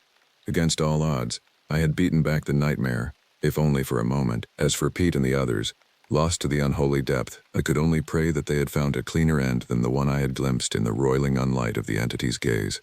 Better a quick death in the darkness than an eternity spent as a plaything for the unnameable things that lurked in the shadows between the trees. I would carry the burden of their memory always, the knowledge of the doom I had consigned them to in my failure, just as I would carry the taint of the forest's primordial evil, the eldritch stain that could never be scrubbed clean. But for now, for this one brief moment, I let myself surrender to the exhaustion, the numb relief of survival. The long struggle against the darkness was over, even if I had not emerged unscathed. As the choppers lifted off, bearing me away to an uncertain future, I spared one last glance at the misty tree line receding beneath me. Though I knew it was just a trick of the fog, I could almost imagine I glimpsed a flicker of movement in the shadows, a last hungry grasping in my direction. But then the moment passed and the forest fell away, consigned to the realm of nightmare memory. Whatever dark fate awaited me, I had earned my reprieve from its grasp. The grim certainty that filled me as I plunged into unconsciousness was a strangely comforting one. I had gazed into the abyss, and the abyss had gazed back, and now I would never be free of the shadows it had left coiled round my soul. Consciousness returned slowly, in jagged fragments. Bright lights swam behind my closed eyelids, the murmur of distant voices echoing as if from the bottom of a deep well. A sterile, astringent smell filled my nostrils, stinging the delicate membranes. With a monumental effort, I dragged my heavy lids open, blinking against the harsh fluorescence. Bare white walls greeted me, industrial gray linoleum underfoot. I was in a hospital room, the steady beep of a heart monitor inscribing my pulse's stilted rhythm. Memories rushed back in a dizzying flood. The misty, shadow-choked forest, the dark figure wreathed in unlight, the nightmarish final confrontation that had shattered my sanity like brittle glass. I squeezed my eyes shut, bile rising against the back of my throat. Some primal part of me screamed that the horrors I'd witnessed couldn't have been real, the product of a mind unspooled by isolation and terror. But I knew, with a grim certainty lodged in my aching bones, that I would never be free of the truth. The eldritch evil that stalked that accursed stretch of wilderness was as real as the sterile room around me, as incontrovertible as the madness scratching at the underside of my skull. I had stepped into the churning heart of an ancient nightmare, and a part of me would dwell there forevermore. As the days crawled by and my strength slowly returned, the questions began, picking at the edges of my battered psyche. Doctors in crisp white coats pored over my charts, lips pursed in befuddlement. Rangers and law enforcement crowded my cramped room, eyes hollow with exhaustion and dread. What had I seen out there, in the lightless depths of the forest? Where were the others, the poor souls swallowed up by the hungry dark? I gave them the only truth I had, the only one I could bear beneath the crushing weight of what I now knew. I talked of strange mists and shifting shadows, of unnatural chills and silences that swallowed all sound. I described the dark figure glimpsed between the trees, the uncanny sense that the forest itself had risen up against us, cloaking itself in primal menace. But as for the rest, the writhing madness behind that silhouette's empty face, the yawning void that threatened to swallow me whole, I buried it deep, locking it away in a lightless corner of my mind. Even shattered as I was, I understood that there are some truths too jagged for the edges of sanity to bear, and so I let them draw their own conclusions. Exposure, isolation, the fragmenting effects of trauma, and terror. I endured the pitying glances, the gentle suggestions of therapy and time away to heal. Inside, I laughed a bleak, mirthless laugh. No amount of distance or healing balm would ever scour the stain from my soul, the eldritch taint pulsing like a septic wound. The most I could hope for was to shore up the crumbling bulwarks of my mind, to cling to some semblance of normalcy in a world forever unmade. As the official investigation into the disappearances ground on, I withdrew into the anonymity of medical leave, cocooning myself in the rote mundanity of the everyday. I went through the motions as the required motions of functionality, shopping for groceries, paying bills, sleeping with the lights on to ward against the hungry dark. But always, the shadow lurked, in the unsteady edges of my vision, in the scuttling sounds that crept from the corners of my studio apartment when the rest of the world fell still and silent. I knew, with the same grim certainty that had lodged in my bones like a cancer, that my reprieve was only temporary. The darkness that had sunk its hooks into me in the depths of that primordial forest would never truly relinquish its claim. Sooner or later, the nightmares that twisted my sleeping mind into knots would bleed inexorably into my waking world, and the last fraying tethers of my sanity would unspool like rotten thread. And when they did, when the abyss rose up to swallow me at last, I could only pray that some last vestige of my humanity would die clean, that some shard of my being would cling to the light, even as the rest of me drowned in the churning unlight of and beyond the veil of the world. But even that faint hope guttered and died as the shadows pressed ever closer, their whispers worming through the crumbling fastness of my mind. In the end, there could be no escape from the fate that had claimed me in the forest abyssal heart, only a temporary stay, a baying of the black hounds at the door. I was a marked man, a walking wound, and when the levee of my psyche finally broke, the darkness would pour in like a hungry flood. I could only hope that, when it did, it would drag me swiftly into oblivion and not leave me as a twisted shell, a monstrous echo of the man I had once been. As I sat in the lengthening shadows of my silent apartment, a mirthless smile twisted my lips. Outside, the world went on, people hurrying about their business, wrapped up in the petty concerns of the everyday. They didn't know how close the darkness lurked, how thin the veil really was. They couldn't feel the black tide lapping at the edges of their reality, hungry for any crack or fissure to come pouring through. But I knew. I had seen behind the curtain, gazed upon the churning face of the abyss, and it had gazed back, laying its indelible claim. Now, it was only a matter of waiting for the last fraying threads of my mind to snap, for the final plunge into the yawning dark. It was almost a relief, in a way, the end of the struggle, the surrender to the inevitable. I closed my eyes and leaned back against the peeling wall, letting the shadows gather close. In the distance I could almost hear it, the whisper of the unlight, the siren song of the void.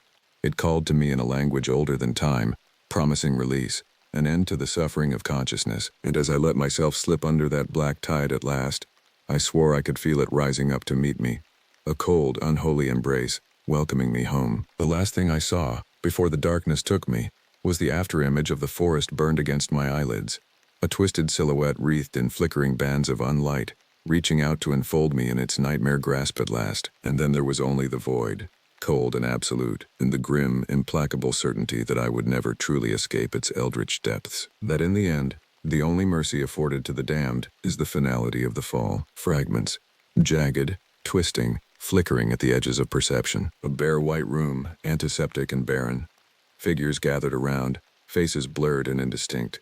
Voices, distant, echoing up from impossible depths. Found him like this, nearly catatonic, no sign of physical trauma. Their words skitter across the surface of my mind, finding no purchase. Meaningless buzzing, drowned out by the ceaseless whisper clawing at the underside of my skull. In the edges of my vision, shadows pulse and writhe, their churning forms coalescing into a darkness deeper than the blackest void. I can feel it, pressing against the crumbling walls of my psyche, straining to break through. The barrier between dream and delusion wears dangerously thin. Mr. Walters, can you hear me? I twitch, a more primal piece of myself, responding to that title, that name, even as it feels unbearably foreign, like a remnant of a half-remembered dream. A figure leans over me, blinding in white coat and pale flesh, eyes dark and fathomless, twin yawning pits threatening to swallow me whole. Lips move, unintelligible sounds spilling forth, a mockery of human speech, twisted into knots my battered mind can no longer parse. I clench my eyes shut, but the darkness behind the lids is swarming, unlight pulsing in arcane shapes and patterns. The whisper rises, crests, threatens to drown out all else. A single phrase, repeating in an endless, echoing chorus, Yaingia, Yogsathoth he.